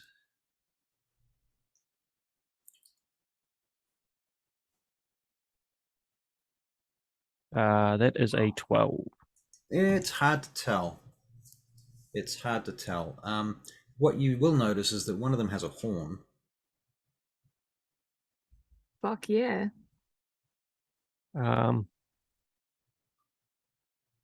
Okay, I'm going to then try stay very, very sneaky and move to 5, 10, 15, 20, 25, 30. You can see them talking to each other. Move this way. Onto the road?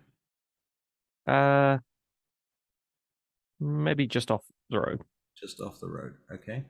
So, yeah, because obviously maybe I hadn't made that clear. But, yeah, this is the road. Yeah. Okay. And obviously the blue is the river. Okay, so you're moving over there, and you're gonna make a stealth check.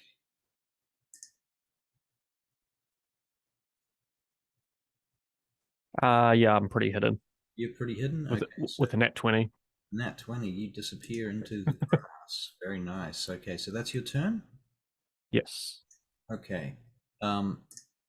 This guy, he turns and says something to the others, and one of these guys tries to hide, and you see him sneaking down the side of the bank to the river, and he begins to swim into the river to about here. But you probably can't see him now that he's gone down into the river because of the shape of the bank that goes down and then up the other side. But you saw him going down to the edge, and you may have heard kind of whoop in the distance. Okay, Rokan. Okay, can everybody hear me? Okay, they can. Yep. Okay, all right, I want to move down, still in the green, to the very corner of the green. To the very corner, to the edge. Okay, so yeah, moving down to like here. Over a bit, if I can. Towards the bridge or towards the there, that'll do. That'll do. Yeah. Okay. Yeah. All right. And anything else? You're just going to sit on the edge. I'm trees. Just going to prepare my arrows. Okay. So you've action. You're going to hold an action. What's the trigger? Is it basically so from where you are? You can now see there is a goblin in the stream swimming across. I will shoot him if I've got a good shot at him. Yeah, you can shoot him. I will use my hunter's mark now. Hunter's mark. Okay. Yeah. All right. That's your first. Your arrow sadly does not hit him. Okay.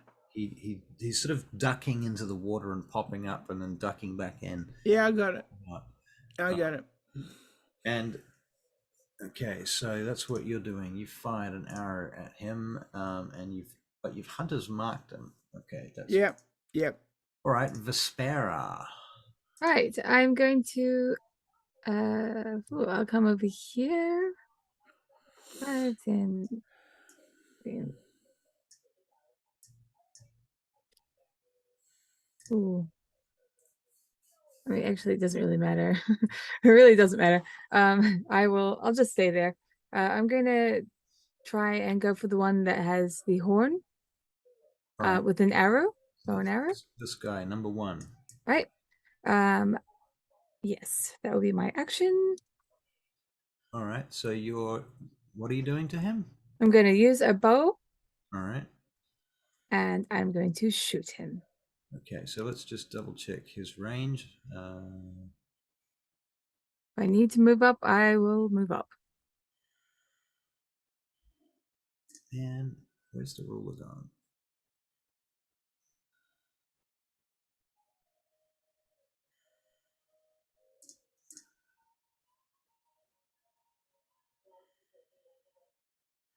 Can you measure from Vespera to number 1? I'll give it a shot. 70. Okay, cool. So he's inside the short bow range. All right, roll 2 hit.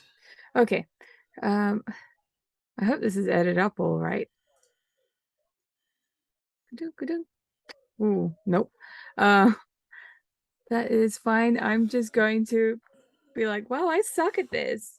Okay, and so I will flying out across there at that point. Yeah. Yeah.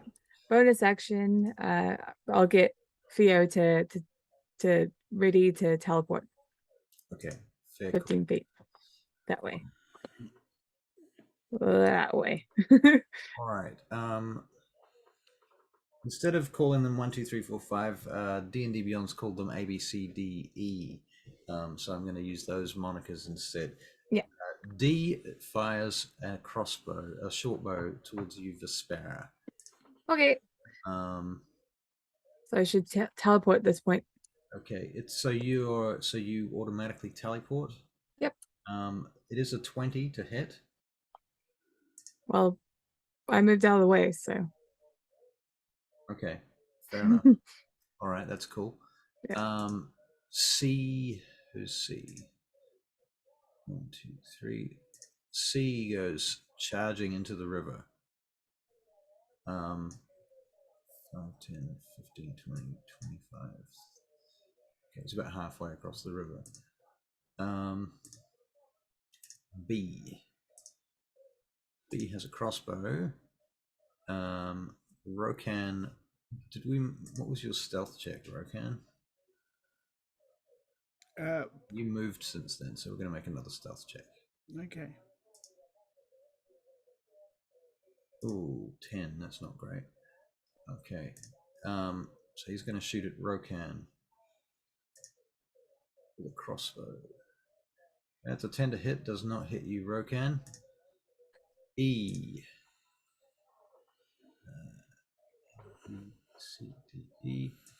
E gets to the other side of the river and starts coming out of.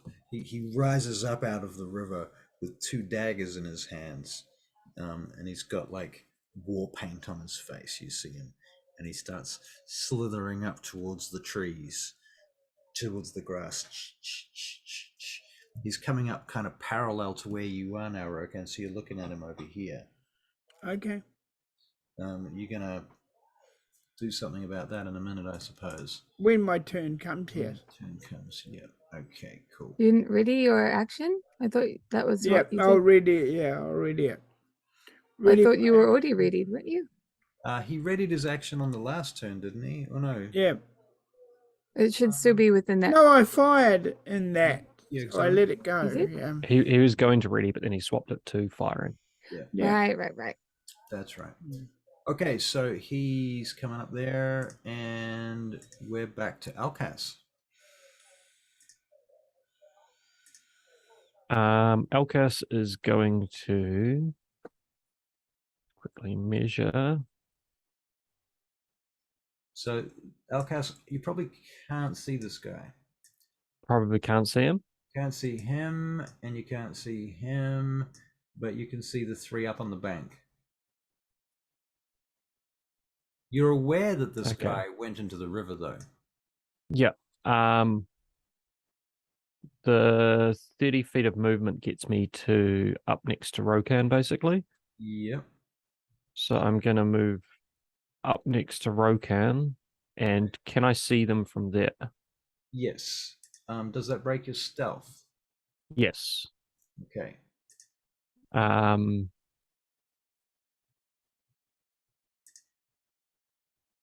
Actually, I'm going to just use the dash action to not move that much further, but move right up onto the riverbank edge.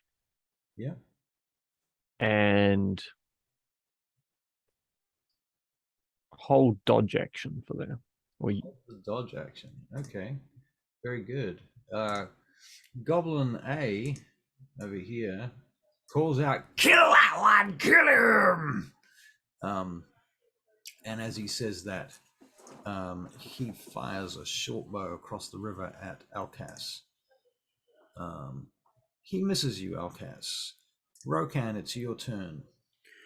Oh, fire at the one that's up on land. He's up on land now. He's, you know, that one I can see across the way there. For sure, gotcha. All right, so you fire a longbow at him with a natural 18. It equals 23 to hit. You roll a 7 and kill him. Shoot him in the throat. He's Okay. at the throat at that point. So he's a dead guy. Yeah. Okay. Vespera, your turn. Okay. Well, I will come along over here. Yeah. Theo will also come along. Yeah. And I'm going to cast Entangle. All right. On. It has a range of 90 feet. It's 20 foot square. Okay. 20 foot square. So sort of maybe kind of there-ish, something like that. Yeah. If I can do that, sure. It should have a circular thing, shouldn't it? It's a square, so 20-foot square. yeah. Okay. So I don't think it's a circle. If it can hit all three of them, that would be perfect. 20. But I'm not sure how. Right. It's a bit smaller than that. It's sort of. Okay. Yeah. Approximately that big. Okay, I won't center it on them. Actually, you could probably just get it there. Okay, sure. Okay, sure. cool. Do that there. So the creatures in the area must succeed on a strength saving throw. Okay. A strength saving throw. Yes. My spell DC is 13. Okay. A is entangled. Okay. B is entangled. Okay. C is entangled. Excellent. Well, they have to use their. He had -1, so he would have passed, but he failed. Nice. They have to use their action in order to move. Right. Yeah.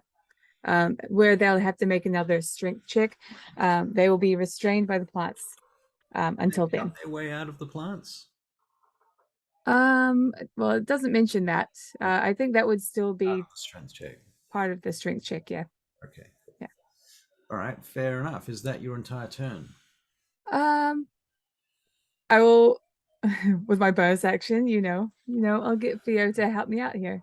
Yep. Help a brother. Help a brother. Yeah. So what's Theo gonna do? Ready to teleport. Ready to teleport. Okay. Yeah. All right. Make a thing. Okay. You hear something about there's a caster in there. Get the caster. Very good. But at that point, Goblin D. 1, 2, 3. Wonder who that is. That's this guy. He's got a crossbow, and he's gonna fire it at Vespera. Teleport. Sadly. I think I would still have teleported at that point. Okay, so where do you teleport to? I did 15. There. Just because the thing was when I was being attacked, we would teleport. So whether it hit me or not, I think it makes sense. Right. Yeah. It didn't hit you anyway, but that's okay. Yeah. Alcas, a goblin rises up out of the water next to you, and attacks you with a scimitar. What's your armor class? 17. Okay, sadly he misses you. Okay, who is this? E. Okay. Wait a minute, isn't E dead? Yes, he is dead. Okay, cool. Alcas, it's your turn. Cool. So the one that's right up in my face. Yeah. Just going for a big slash on him. Okay, roll the hit. Go get him. 15. 15 hits. You smash through his shield. And that is 8 damage. You smash him into the mud. He's dead. He doesn't get it back up. Easy. The end of your turn. I'm gonna use my movement then. Yep. To start crossing the river. Now that becomes difficult terrain, right? That is difficult terrain, and you're swimming. So yeah. So half speed. Yep. It's me to about there. Okay. I mean, you could dash. He used his action already. Yeah, I don't have bonus action dash yet. That's true, you don't. Okay, cool. Okie doke. Very good. So that's where you're at. The first goblin over here, he's like, No, you fools, the caster, get her. And he fires his short bow. And restrained is disadvantage? Is it disadvantage or is it not move? We always look this up every single time. Well, yeah, it is. I keep think. forgetting. Well, the trouble is there's so many there's 15 conditions, right? I mean, grappled would be. Perhaps you should make that your next video. Restrained, and then like wear like a gimp suit or. Okay, so a restrained creature's speed becomes 0. It cannot benefit from any bonus to its speed, so it can't move. It can't use its movement. Attack rolls against the creature have advantage, and the creature's attack rolls have disadvantage. You're quite right. Excellent. It has disadvantage on dexterity saving throws. Yeah. Okay, so we're going to roll his attack again to see what it was, because his short bow would have been a 22 to hit. Instead, it was a natural 20. Okay, so it's still going to hit.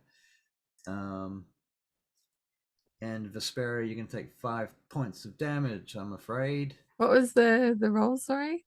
Like your to hit? The to hit was 22. 22, okay, sweet. Could you repeat what the damage was? 5. 5, okay. Yeah. Damage, make another. Rokitan. I will shoot number 1. My spell fades, sorry. All right, Rokan, you. With advantage. Now, have you used your hunter's mark in this combat? You did, didn't you? No, I don't think I have yet. You haven't? No. So but I will use it on number 1. You can get rid of this square now. Right. Okay. So it's concentration. So. Right. Concentration. Okay. So you failed a dex con save. Okay, cool. Rokan, your hunter's marking Goblin 1, firing a longbow. Yep. Roll to hit was 8. Unfortunately, does not hit. Okay. Vespera. Right. Well. I am just going to recast it. All right. Why not? Same location. Yeah.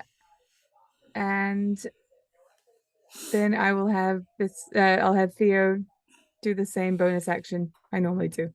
All right. Yeah. So, I might actually go here this time. okay, so you move up behind Rokan. So Yeah. Vespera's moved right up behind you there, Rokan. Yep.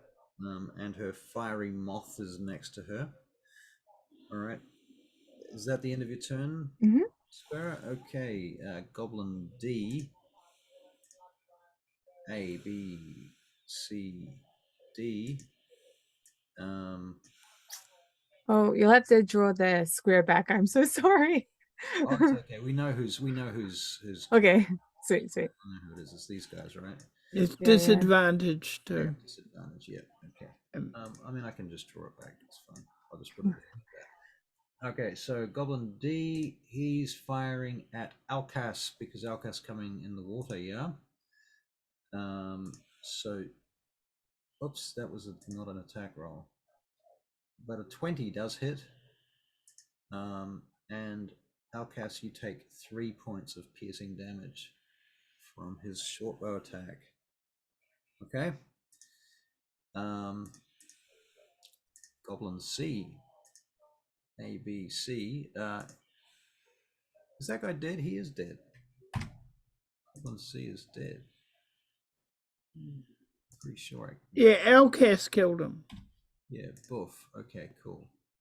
Let me clear this up. So there is 1, 2, 3 left, and they're still on the shore.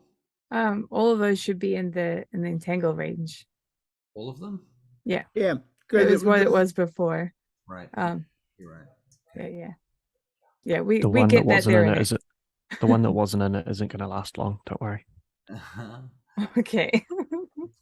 That's long. Okay, cool. Goblin B, the guy with the crossbow here. He's firing at Alcas.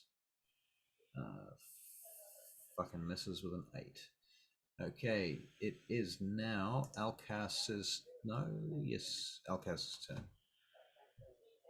So as the arrow comes in and thuds into me, just laugh it off. All right. Pitiful.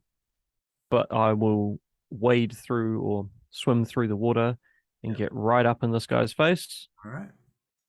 And so get an advantage attack. Which also then gives me sneak attack. Sneak attack, baby. Yeah. So that is a 17 to hit. Yep, that's a hit.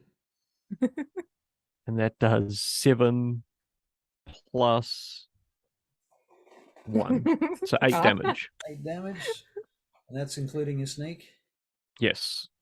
Okay, I think it's 8 damage plus 1. But anyway, it doesn't matter. He's dead. How do you kill him? So as I come up, I go swipe at him with my long sword, pull the arrow he shot into me out, and stab him in the head with it to finish him off. Cool. Nice. Fair enough. That sounds good. Okay. Goblin A, he is entrapped and at disadvantage. He tries to hit Vespera again. Behind Rokan. You know what? He doesn't do that. He aims at Alcas, who's becoming a clear and present danger. What am I rolling? I'm rolling an attack roll with disadvantage. Ooh, actually not. Holy shit! I rolled a 19 with disadvantage. Alcas. Dang. Damn. Yep, I think that definitely hits. That hits you, and that's 5 points of piercing damage to Alcas. How many hit points you got, Alcas? Enough. Enough, he says, enough. 11 out of 19 so far. That's enough. That's probably enough. Okay, cool. Rokan, your turn. I am gonna fire at number 1 again with Hunter's Mark on. All right, cool. And with advantage. And with advantage, true. So I rolled another dice. That's a not a non-natural 20. So yep, a flaccid 20 hits. You do Nice. 8 plus Hunter's Mark, which is another 4. So you do 12 points of damage, killing him outright. Beautiful. To the brain. Straight through. He turns and falls to the ground next to his companion, who is a little bit freaked out by that.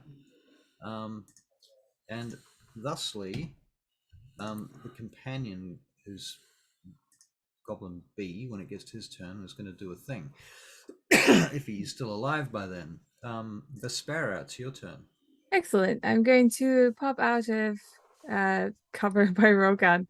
I'm going to shoot a arrow at Judy McDudeface. Number B. B, yeah.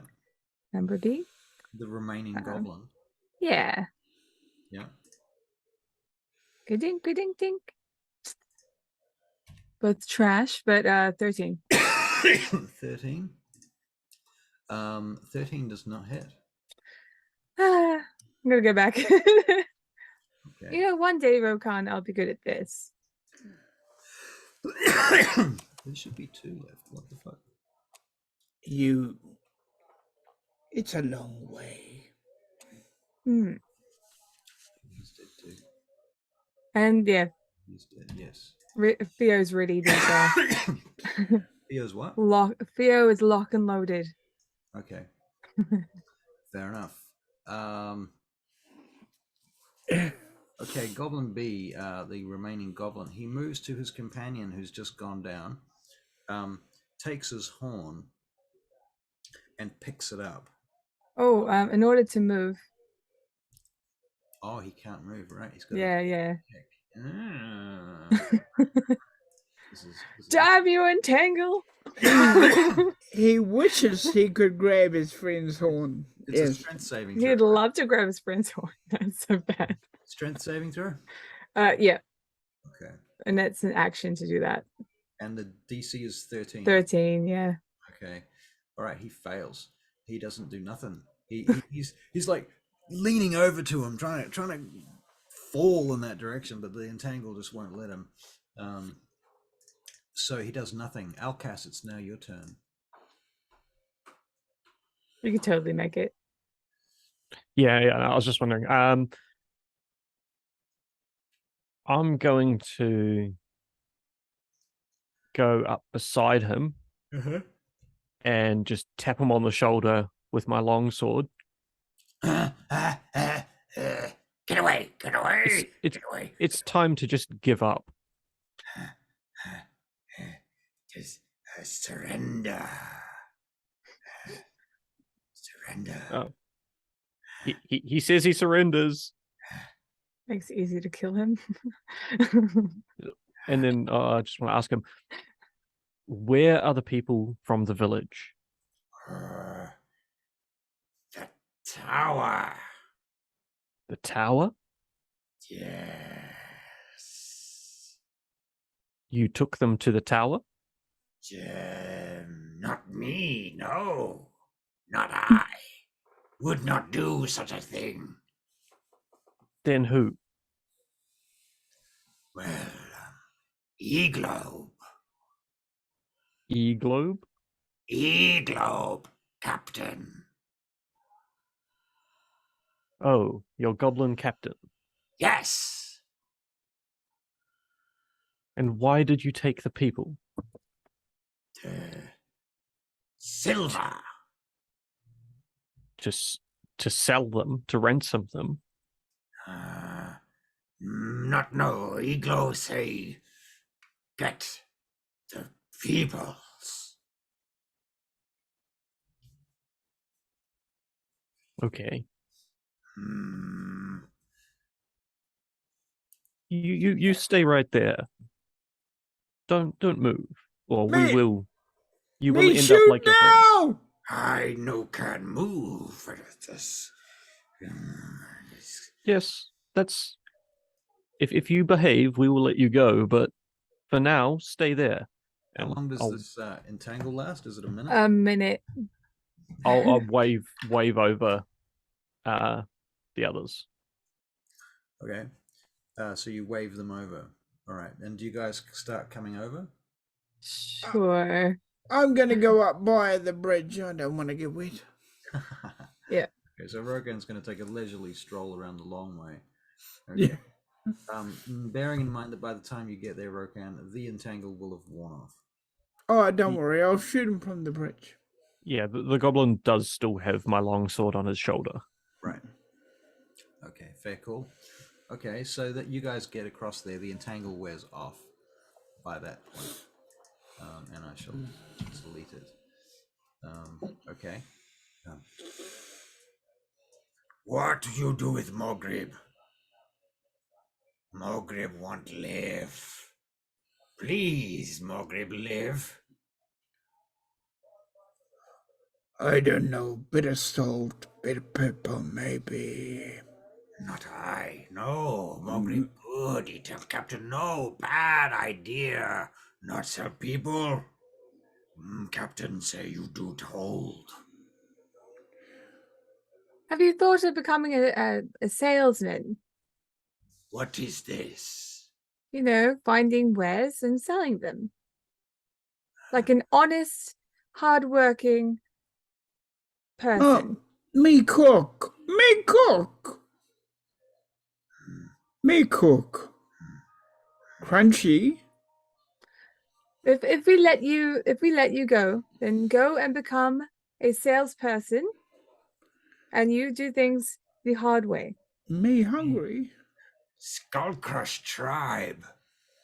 You interfere with my culture. Me eat culture. Me eat culture. Skull Crush tribe, you say? Yes. Well, we're here to find some people. And we will make you live up to your name, should you not help us. I help you. I'm helping you now.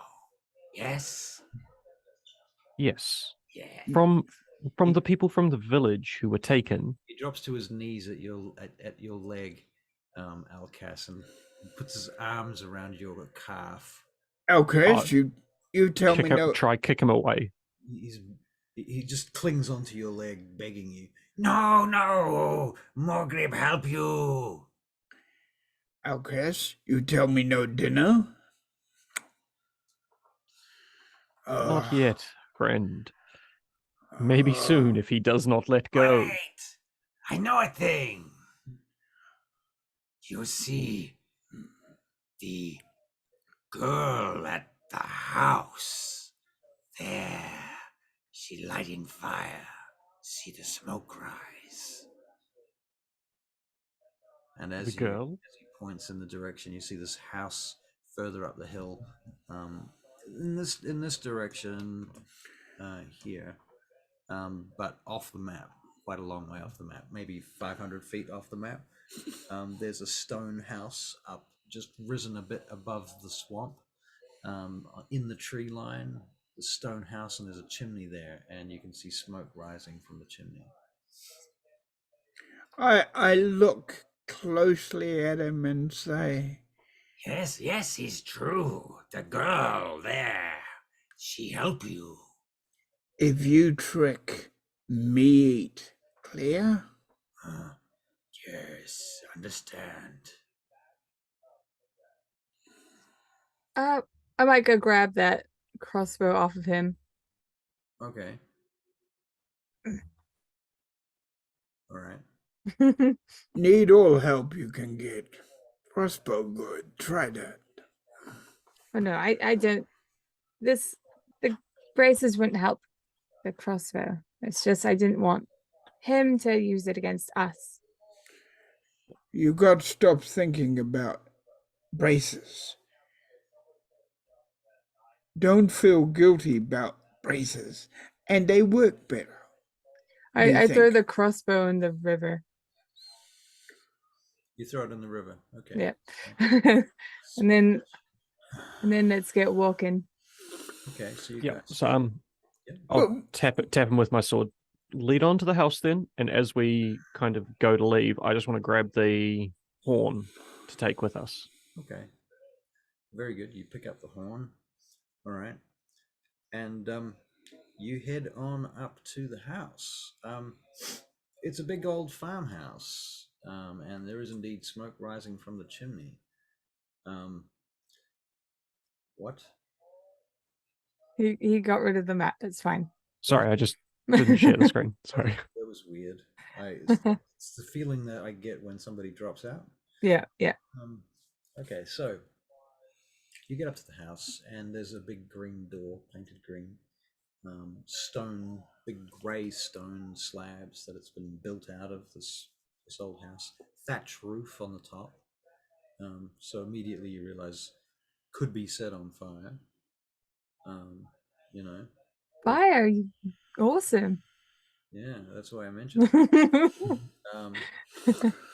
It's not awesome. It doesn't have like windows. It has shutters on the windows.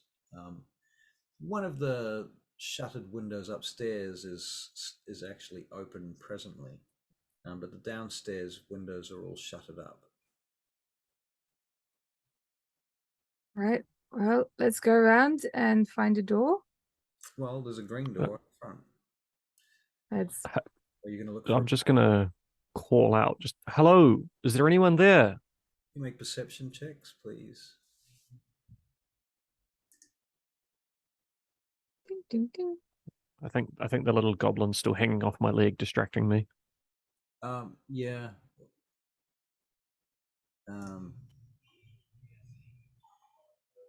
Wow, Rokan 21. Okay, Rokan, you what else do we get? So 21 and a 17 from Vespera, Alcas and 8. Okay. Vespera, you think you hear something going on inside the house. You think you can hear like a log of wood or something fall to like a stone floor, something like that. Rokan, you hear that too, but you also hear light footsteps moving about inside. Okay. Could I send Theo up and into the chimney? Yeah. To do a scouting mission.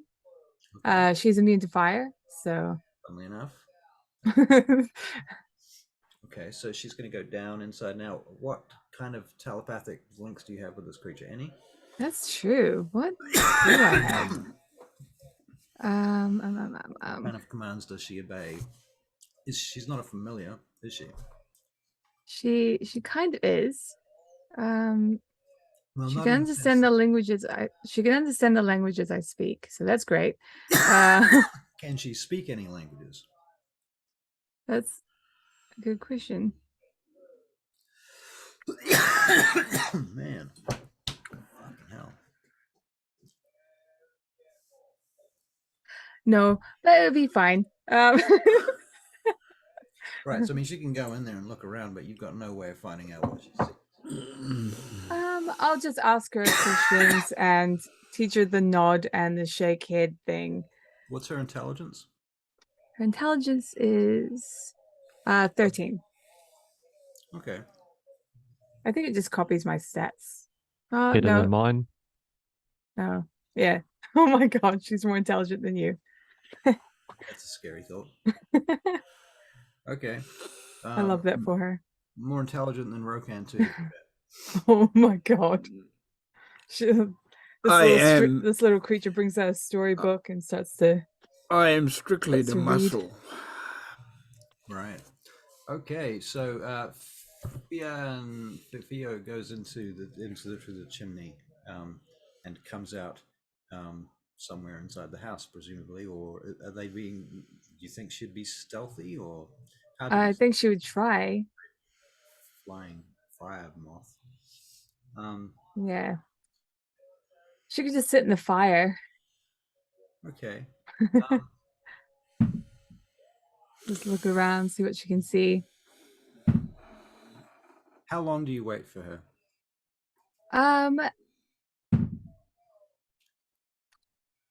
Ooh, maybe 10 minutes. 10 minutes? I think that's pretty generous. That's What? No? I was going to say, after calling out, I would probably be going up to knock on the door pretty much straight away. Okay. So Theo goes, unless I was stopped. and Alcas is heading for the door. He's reaching out for the door. He is putting I step back. I will really, notch an arrow. Okay, so you're standing back with an Me arrow, too. basically? Yeah. I'll do the same. Yeah. Okay, so there's two bows pointed over Alcas's shoulders as he opens the door, readied actions. Yeah. The door's locked. Yep, I'm Okay. just banging on the door. Hello? Hello, is there anyone here? No answer. We dealt with the goblins.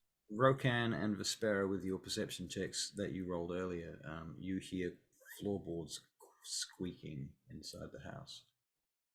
There's definitely someone in there. Somebody in there. Somebody trying Yeah, to what he said. Yes, okay.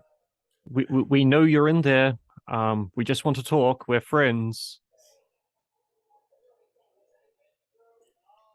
Hello? Oh, what's that? Oh, hello. What are you doing? This is coming from inside the house. Oh, hello. We hear you. We dealt with the goblins. They're all gone. Apart from this one who's begging for his life. Begging, yes. Keep me alive. I help you. Shush. Shush you. Oh God, be very quiet. Can you open the door and come out and talk to us? You make a persuasion check, please.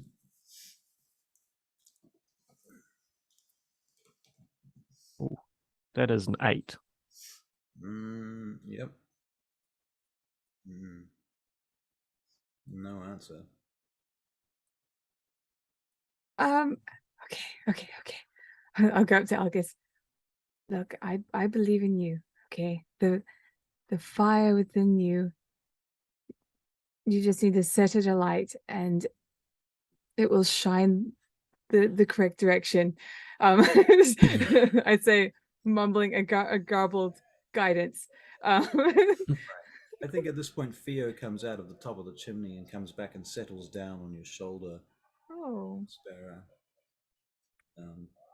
She looks at you. So, did you see one person inside the house? Yes? Yes? Okay, one person. Like this creature here, a goblin? No. Okay. You make a beautiful moth. A human? Oh, there's no human. Like, okay, someone sort of like me? Round ears? No? Pointy ears? Okay. Thank you. Is that Annalise? Annalise? I say at the door. Saying at the door. Can't hear you. You hear Oh, there we go. No, go away. Don't be here. There's something She'll come wrong. back. She'll kill you. Who will? Kill both of us. Look, we're adventurers, and we're here with the great Alkis. So We're adventurers, and we're here with the great Alcaz. Doesn't sound like Annalise. Broke my immersion. Well, my poor delicate immersion. We will leave soon, but we just had to fight some goblins. So if you don't mind, I'm just gonna have a sit down for a moment to catch my breath. If you want to come talk to us and explain things, we're happy to help you, but we just need a moment.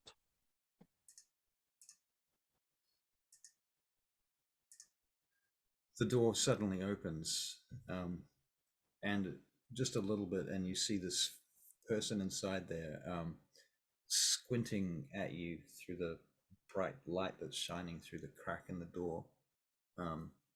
It's a she, and she has very white platinum hair and very, very fair skin. And she looks at you for a moment. Hello. Who are you? Who are you? My name's Vespera. This my little creature is Theo. You shouldn't be here. I think everyone has been taken. Everyone is dead. We're here to get them back. You can't. You won't be able to. She'll kill you all. Not if we kill her first. You don't know what you're against. Then She's tell kept me us. here for years now. Who is she? I daren't say her name.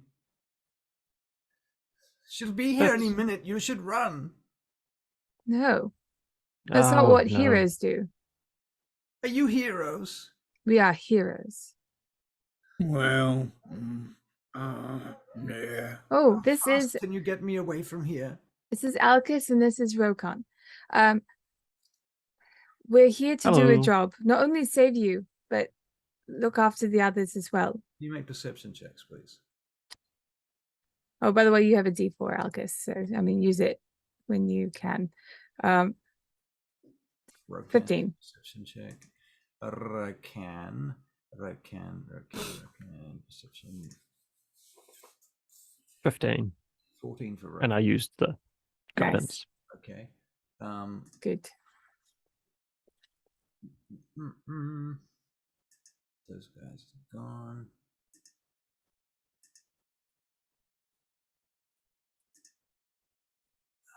Fuck. Where did that go?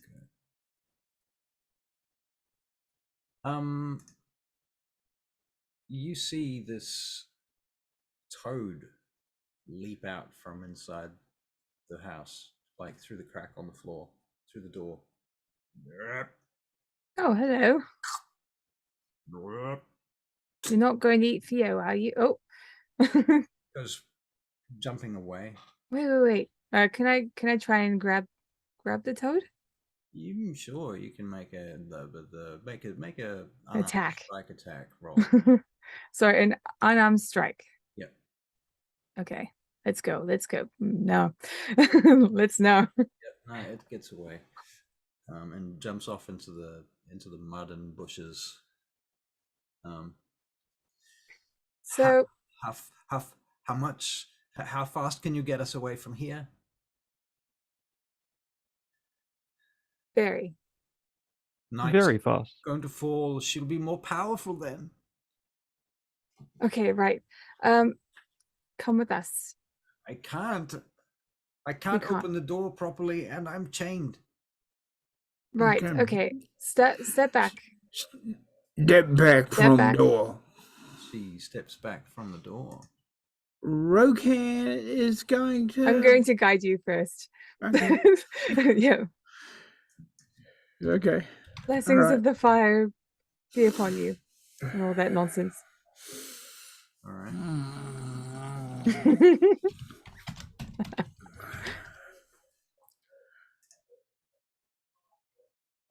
Shoulder barge.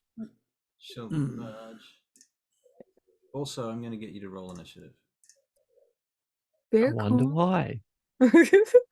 It's never for happy things. It's just always initiative for somebody to give us a lovely meal. It's all about who's going to eat the cake first, and what order you're going to have tea and scone. Oh yeah, of course. What he means is who's going to me. be inside the cake first. Who's going to be inside the cake first? That's hilarious. Okay, Rokan, you get a 15 for initiative.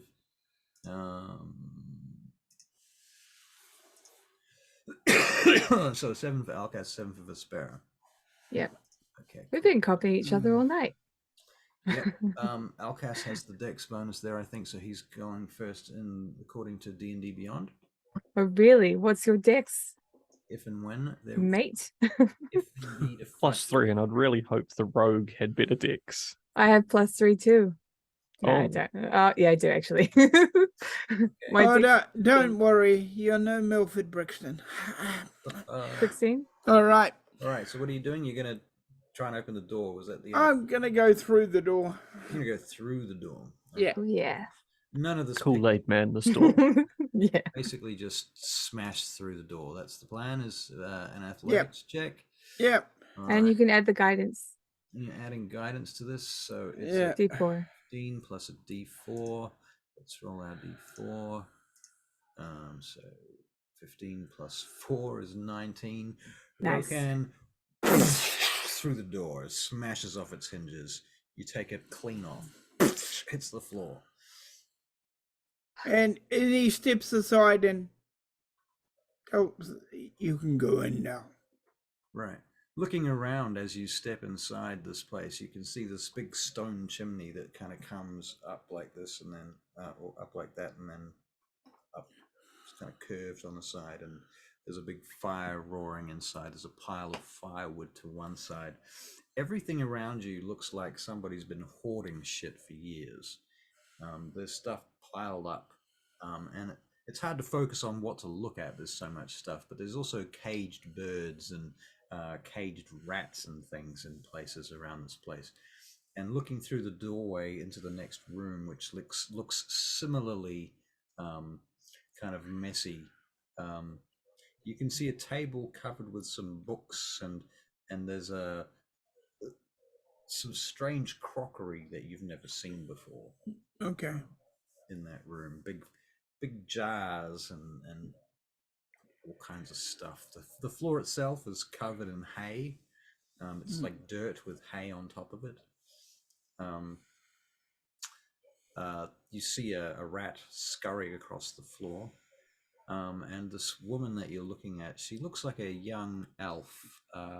You may or may not have ever met a dark elf before, but that is what she is. Awesome. Immediately, I'll just pull out my thieves' tools and try unlock whatever she's chained with. Okay, so you want to make a thieves' tools check. Basically, sleight of hand plus your proficiency bonus, is it? Mm-hmm. Oh, if I saw, oh damn it. Too late, but it was 22. Yeah. I waited for it. Damn it! You're gonna be like, oh hey, could you grant me some guidance, please? It doesn't matter. 22. Yeah. All right.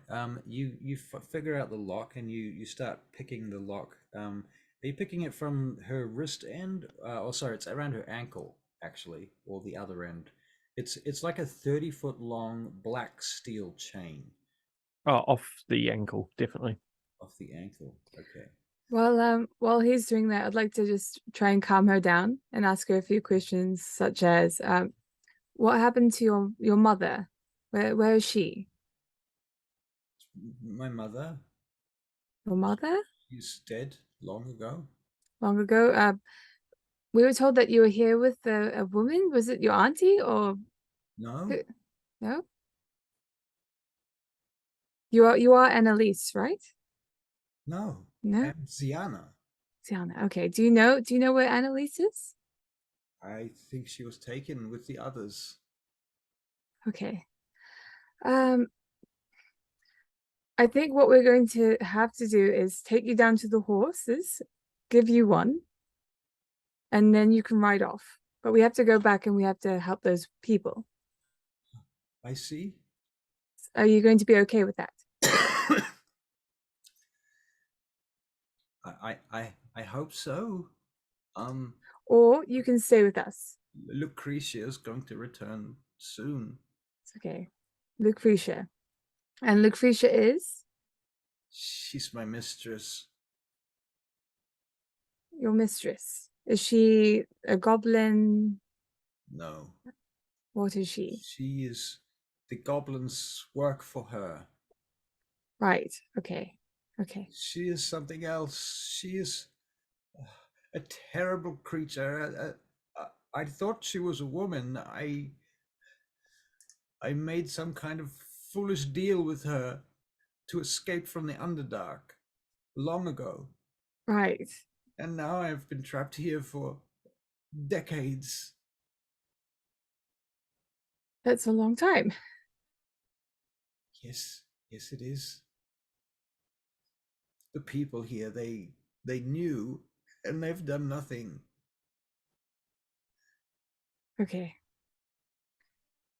And you say she's coming back soon. Anytime now. So there's a good chance that she's going to come back and be angry that we're trying to let you loose. Me would say so. Hold on a second. She probably So- gonna. Now. So because of what I am, that you know, Russell, Yeah. what would I be persuaded, like, what would I be directed to doing? Should I protect her, take her to safety, or should I go for the big fish? Because of what I am. Because of what you are. Often people of what I am have a guide.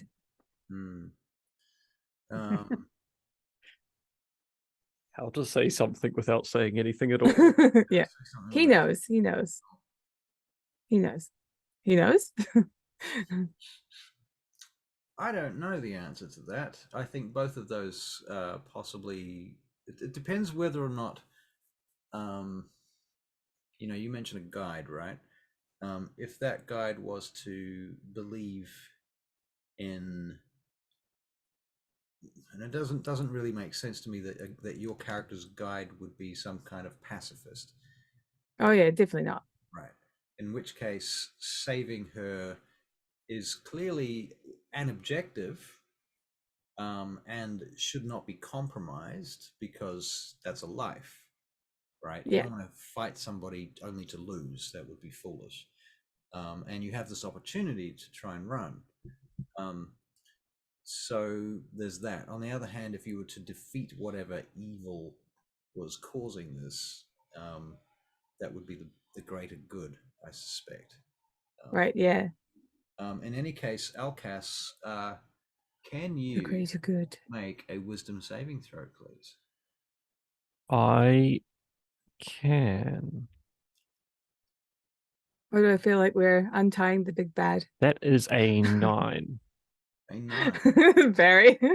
Okay, well, at this point, Alcas falls to the ground, laughing in vicious.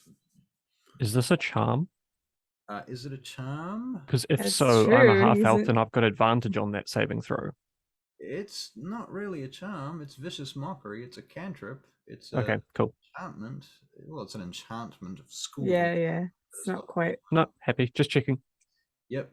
And as this happens, this old woman appears at that instant, just dribbling off the stream of insults at you, Alcas, about your elven fake lineage and what a bastard you are. You so basically unleash a string of insults laced with subtle enchantments at a creature you can see within range. The target hears you, need not understand you, must make a wisdom saving throw, d4 psychic damage. So here's the d4 psychic damage. Don't be so down. Yeah. 3 points of psychic damage. You have disadvantage on the next attack roll that you make before the end of your next turn. Okay. Rokan, it's your turn. I've used my hunter's mark, so I can't use it again. You probably can. How many spell slots have you got? I can't remember. Where You've got 2 spell slots, I think.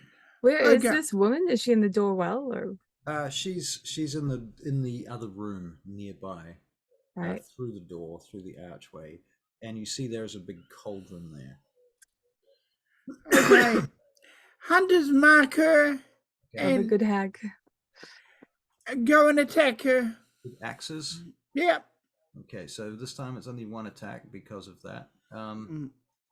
I'm going to assume you ate some good berries and healed up to max hit points. Because, Oh yeah, I had them with my breakfast. Remember? I mean, during the goblin fight.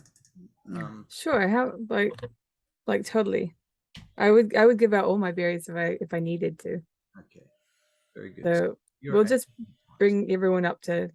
Okay, that's a 23 to hit with your axe, Rokan. Yeah. Her armor class, that does hit her. How many berries did you need? I'm just calculating. It doesn't matter. I'm not going to track it. Okay.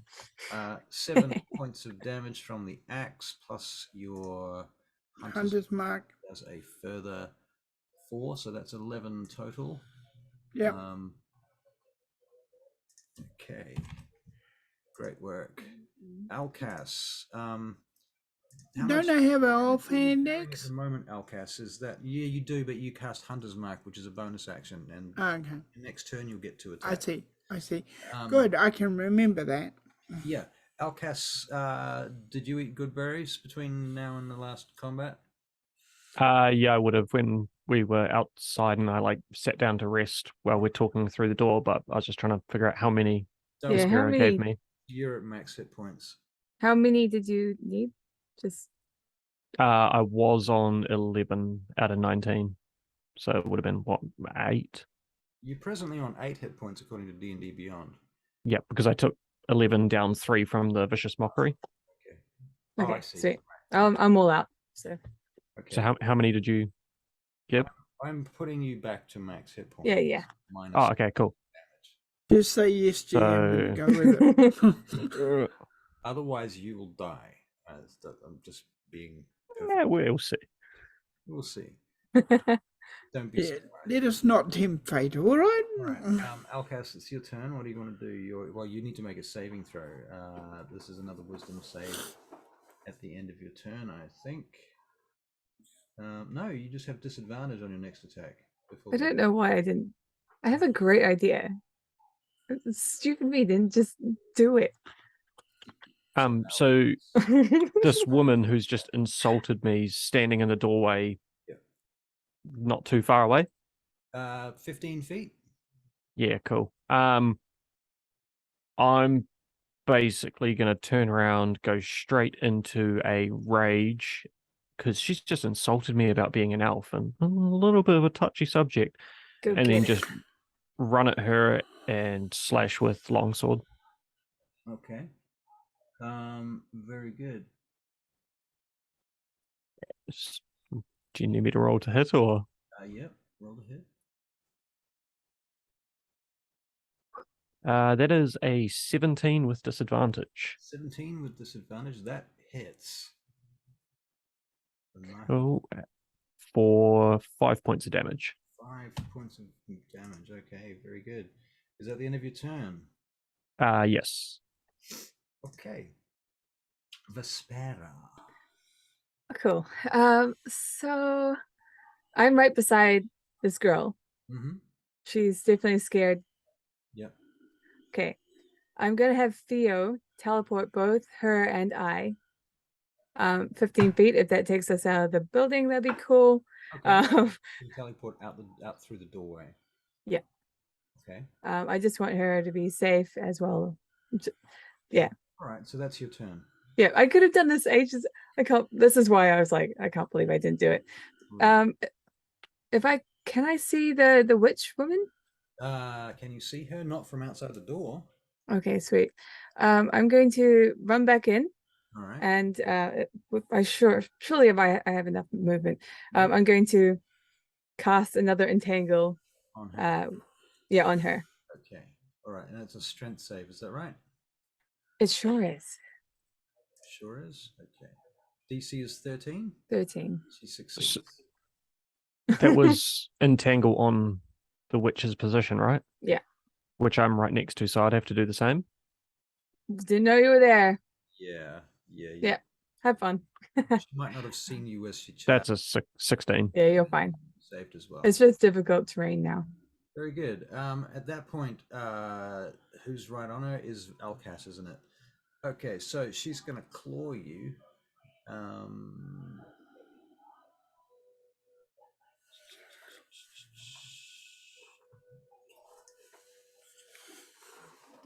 DC or your AC is what? Elkas? 17. 17. Okay, she hits you for 12 points of damage. What type of damage? Slashing damage. So halved because I'm raging. You're raging. Okay, so yeah, so you take 6 points of slashing damage. All right, very Still good. a lot. Quite a lot of damage. Okay, now I'm just checking something here. No, never mind. Okay, Rokan, your turn. I'm gonna hit her like she's never been hit before. Okay, so you've got a hunter's mark on her, is that right? Yep. Okay, and you have moved in with a hand axe, is that right? Yep. Okay, and you and Alkas, well, Rokan should be making a strength save too, because he would then also be in the entangle range. So I'm going to make that for you, Rokan. Strength save, 17 succeeds. Okay, good to know. Okay, so are you guys going to flank her, for example? Yep. Okay. I couldn't remember the word. All right. Nice. Okay, so you're going to have advantage on 2 attacks this round. Hand axes. First one has advantage. Roll to hit. Here we go. That's a 19 and an 18. 24 is the top. So that's a hit. You do 6 points of damage plus your hunter's mark, which is another 1 point of damage. So that's 7 points of damage with your first attack. Then your second attack comes in with your other hand axe. Oh, this should be with advantage. So roll twice. 16. Does that hit? No, that one does not hit. Okay, Alkas, it's your turn. So strike 2, Barry. Yes, Alkas. So previous rages you've seen have been quite joyful and laughter. This one's pure anger and rage. So just going in for another proper attack. Rage. Okay, cool. Advantage because flanking. All right, yep. That is a 14. 14 does not hit. Sorry. Okay, so that's cool. Go flailing at her with your longsword, and she deflects each blow with her claws, which seem to be not only sharp but hardened and able to be used to deflect blows. Okay, Vespera. Okay. I'll start off with Theo. I'll have her go in. Like go into an area that is by the witch, but isn't going to hurt Alcus or or Rokan. So it could just be like behind her or something. And then I'll have her teleport. Is that gonna be okay? I'm just wondering what the measurements are. Teleport the witch. Oh no. I'm using Theo as a kind of like a bomb, because when she moves, an explosion happens. So you're sending Theo into basically get close to her and then teleport out, leaving the bomb. Yeah. Right, I got you. And so are these two immune to that? I'm trying to make it so that they don't get hit. I can't. The only way that they can be immune is if they teleport with her. Of her. So I don't know that they can if it's a 20-foot range on the bomb. Oh no, it's 5 feet around Theo. Right, and Theo is trying to attack her. So if Theo's behind her, I was going to say it sounds like at least one of us will get hit. Yeah. Okay. Well, roll the dice. I'll go with Rokan because he's hardy. I believe that he can take it.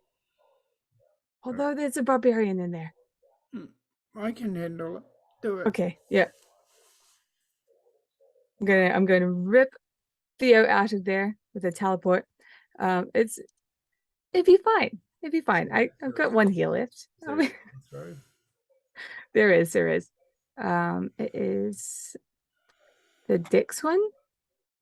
Oh, I'll say that if you warn Rokan, he could have advantage on his dex save. He can always be a willing person to move.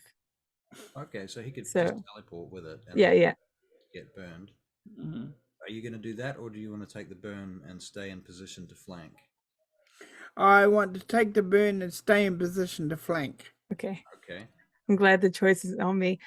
So a dex save. Dex save for Yeah. Rokan. Your dex save is at +5. What's the DC?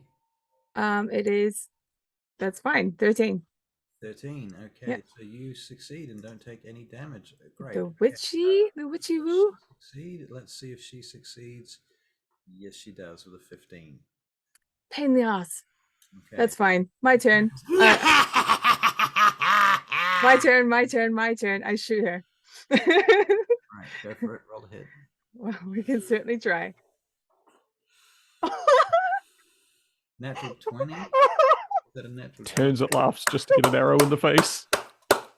Nice. Okay, roll your damage. Critical Eat hit. it. So you double Cool. roll a crit in D&D Beyond. Oh no! Crit damage. Right click on the damage dice and choose crit. Crit damage. Okay. Roll. So 14. I don't think it's included the bracers, which would be another 2 plus 2. So do I double that? No, you only double the dice. Okay, sweet. Okay, so 16 points of damage. Yep. Very good. I did it, Rokan. All right, that hurt her. You shoot her right in the face, right through her cheek, and it's sort of hanging out of the side of her head. Ah! She screams. I'm gonna move back into cover now. She lifts up off the floor and flies towards you with her claws, Does striking out at you. 20. She's not entangled. No, That definitely. But- No, but it is 23 to hit. difficult terrain. She's flying. Does she leave Elkis and Fine. Rokan's area for an opportunity attack? You know what? Yeah, she does, because she's been enraged. Yeah. She Okay, does. However, Vespera, you take 15 points of damage. Wait to see if these guys hurt her enough Nope, first. I missed completely. Okay, Rokan. Opportunity attack from Rokan is a 10, also misses, unfortunately. Yeah, I'm down. And I don't have any more thingies. Are you unconscious? Yeah. Okay, so Vespera is now unconscious. Okay, Rokan, your turn. Now, bearing in mind, she's just left the room that you were in to go and attack Vespera, slashed Vespera. Vespera's gone down to the ground, bleeding out, and she turns to you two, and she cackles to herself. I'm angry now. I'll give her something to cackle about. She takes on the form of Vespera. It doesn't matter. All right, what are you going to do? Gonna take her out. Axes? Yep. Okay, so you charge in there, and your first attack is a 14, which does not hit. Your second attack is a 10, which does not hit. She's blocking your claws, blocking your weapons with her claws and flinging them to the side, trying to avoid your attacks. At which point, Alcas, it's your turn. It's a shame I can't do a husk attack. What's a husk attack? My husk. Oh, the tusks. Husk, yeah, that's what I meant to say, sorry. Okay, Yeah, Alcas. pity, eh? So I'm gonna move up, and am I able to get into a flanking position with Rokan again? Yep. Yep, cool. So I'm gonna go for an attack with longsword again. All right. Still kind of just raging. All right. Roll to hit. That is a 20 to hit. Yep, that hits. So that is 10 damage with the longsword, and then since it's at advantage, I get sneak attack. Yep.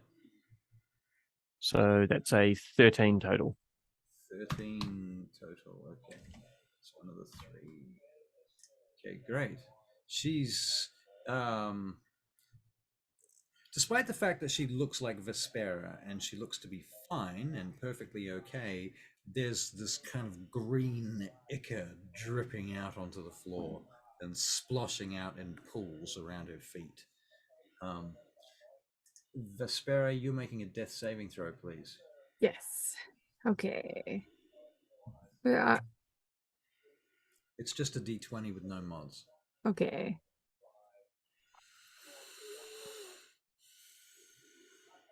Sweet. So that's a success. Now, where the hell do I put it? All right. It's up on your character sheet up at the top right corner on the main page. Right. Okay. The creature, the witch, this haggard green witch, turns on what's your name, Rokan, and makes a slash at you, Rokan. What's your armor class, Rokan? It is 18. She misses you. Rokan, it's your turn. X. Axes to the face. Yes. Read me Zephyr Strike, will you? I think I have that. You do have Zephyr Strike? Okay. Zephyr Strike, you move like the wind until the spell ends. Your movement does not provoke opportunity attacks. Once before the spell ends, you can give yourself advantage on one weapon attack. Now, you already have advantage because you're flanking. Okay. That attack, though, it does deal an extra d8 of force damage on a hit. Whether you hit or miss, your walking speed increases by 30 feet until the end of that turn. It could give you an extra d8 damage if you hit. I'm going to risk it. Okay, so you're going to cast Zephyr Strike. Now you're out of spells. Yeah. And okay, so we'll keep all that in mind. This is not. Oh, this is a concentration spell. Hunter's Mark is also a concentration spell. Are you sure? Because Hunter's Mark is already doing you good favors. Every time you hit, you get a. Okay, keep Hunter's Mark. Keep Hunter's Mark. Never mind Zephyr Strike. Good to know, though. We're learning things. Okay. So you're attacking with your axes. Yeah. Hand axe 1 is a natural 20. I don't need to roll the advantage because that is a critical hit. And it has Hunter's Mark, so we're going to roll critical damage on the Hunter's Mark dice too. So you do, oh my god, 15 points of damage from the crit. Go get her. Plus Hunter's Mark crit damage, which is another 4, 5, 6, 7. So 15 plus 7, 22? 22 points of damage from one attack. Shit. All right. And then your second attack, Rokan, comes through. This has advantage because of your flanking. Second attack is a unnatural 23, which also hits. And you do a further 4 points of damage because you don't get your strength bonus on the damage. And you know what's curious is that no. Okay, that's fine. All right, Alcas. Yes. Same standard. Just going for another swing with the longsword. All right. 16 to hit. 23 to hit. 23 to hit. Why did that not come up on my thing? Here we go. Let's have a look. Okay, 23 to hit. That most certainly hits. All right. That is 9 plus the sneak attack of another 2, so another 11 points of damage. How do you kill her? At this point, I'm not even using my sword as a sword. It's more of like just a thing that's in my hand, and I'm just whacking. Right. There's no finesse. There's no. So you're on one niceness. side of her, smacking her with the sword, and on the other side, Rokan's in there smacking her with axes. Yeah. I feel like. Have you seen like the movies where like someone's getting punched and they'll get punched and spin around, and there'll be someone on the other side of them that then punches them and they spin around again? Yeah, it's just like kind of like that's happening. Sounds like that. Yeah, that makes sense. Okay. Well, between you destroy her, and she finally withers and hits the floor with nothing left. Vespera, you're making a death save. Rokan's going to look around, see if there are healing potions around. There's one on my person. So Okay, well, Rokan's going to make an investigation check to see if he figures that out. And well, natural she 20. does.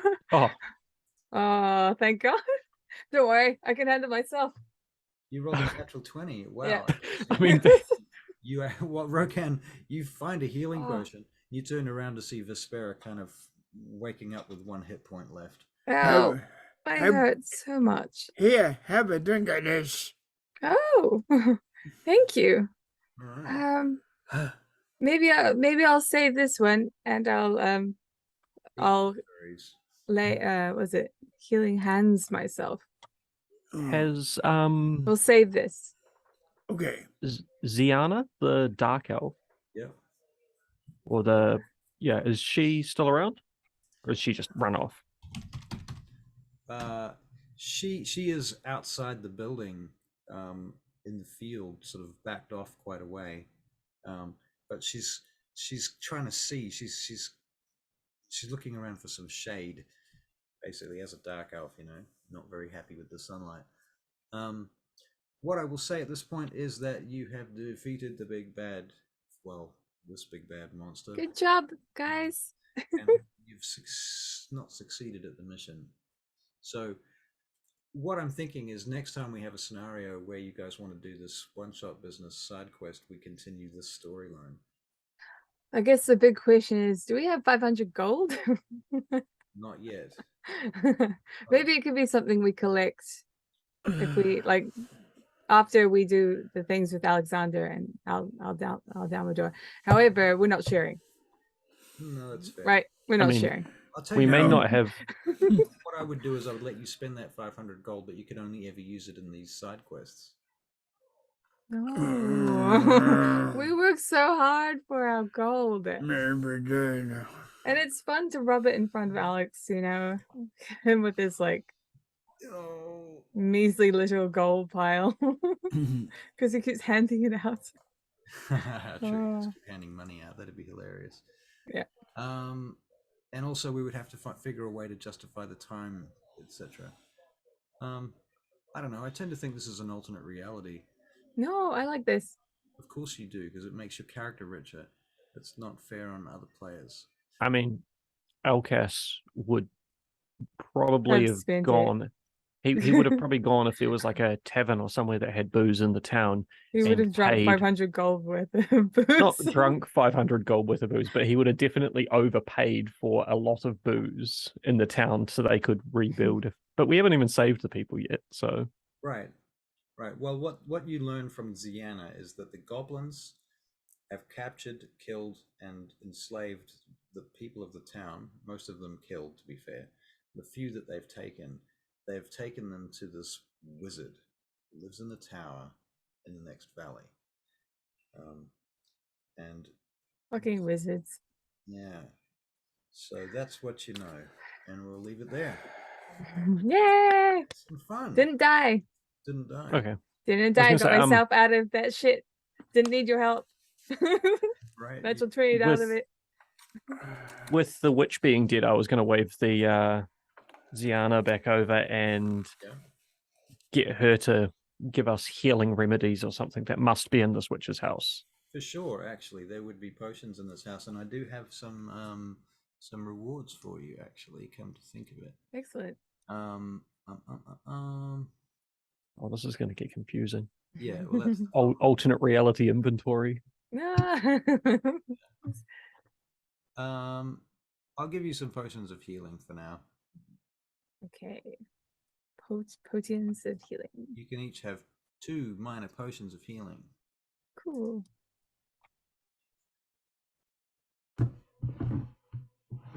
I was going to say that those can be very important because I realized when you went down, you're the only one in our group that has any sort of healing abilities. Normally I keep like a good berry on me, but because you all wanted them, it really fucked things up. So I will keep that in mind from future. We have to keep one on ourselves as a just in case. Right, the unconscious good berry. Yeah. Okay, Yeah. nice. And I'm also trying to remember that when we have a long rest. If I have spell slots, I will try and make some more berries. Right. Cool. Yeah. Let's get that Adios, ladies sorted. and gentlemen. Okay, see you tomorrow. I'll see you tomorrow. Yeah, it is tomorrow we're doing this. Tomorrow. Cool. What? Yes. Yeah. What are we doing? DAGDAGIEL proper. Are we? Yes. Oh, okay. What is tomorrow? Tuesday. Tuesday. Oh, yes. Okay. I will see you tomorrow then. All right, Indeed. guys. Adios. Goodbye. Bye. Bye-bye.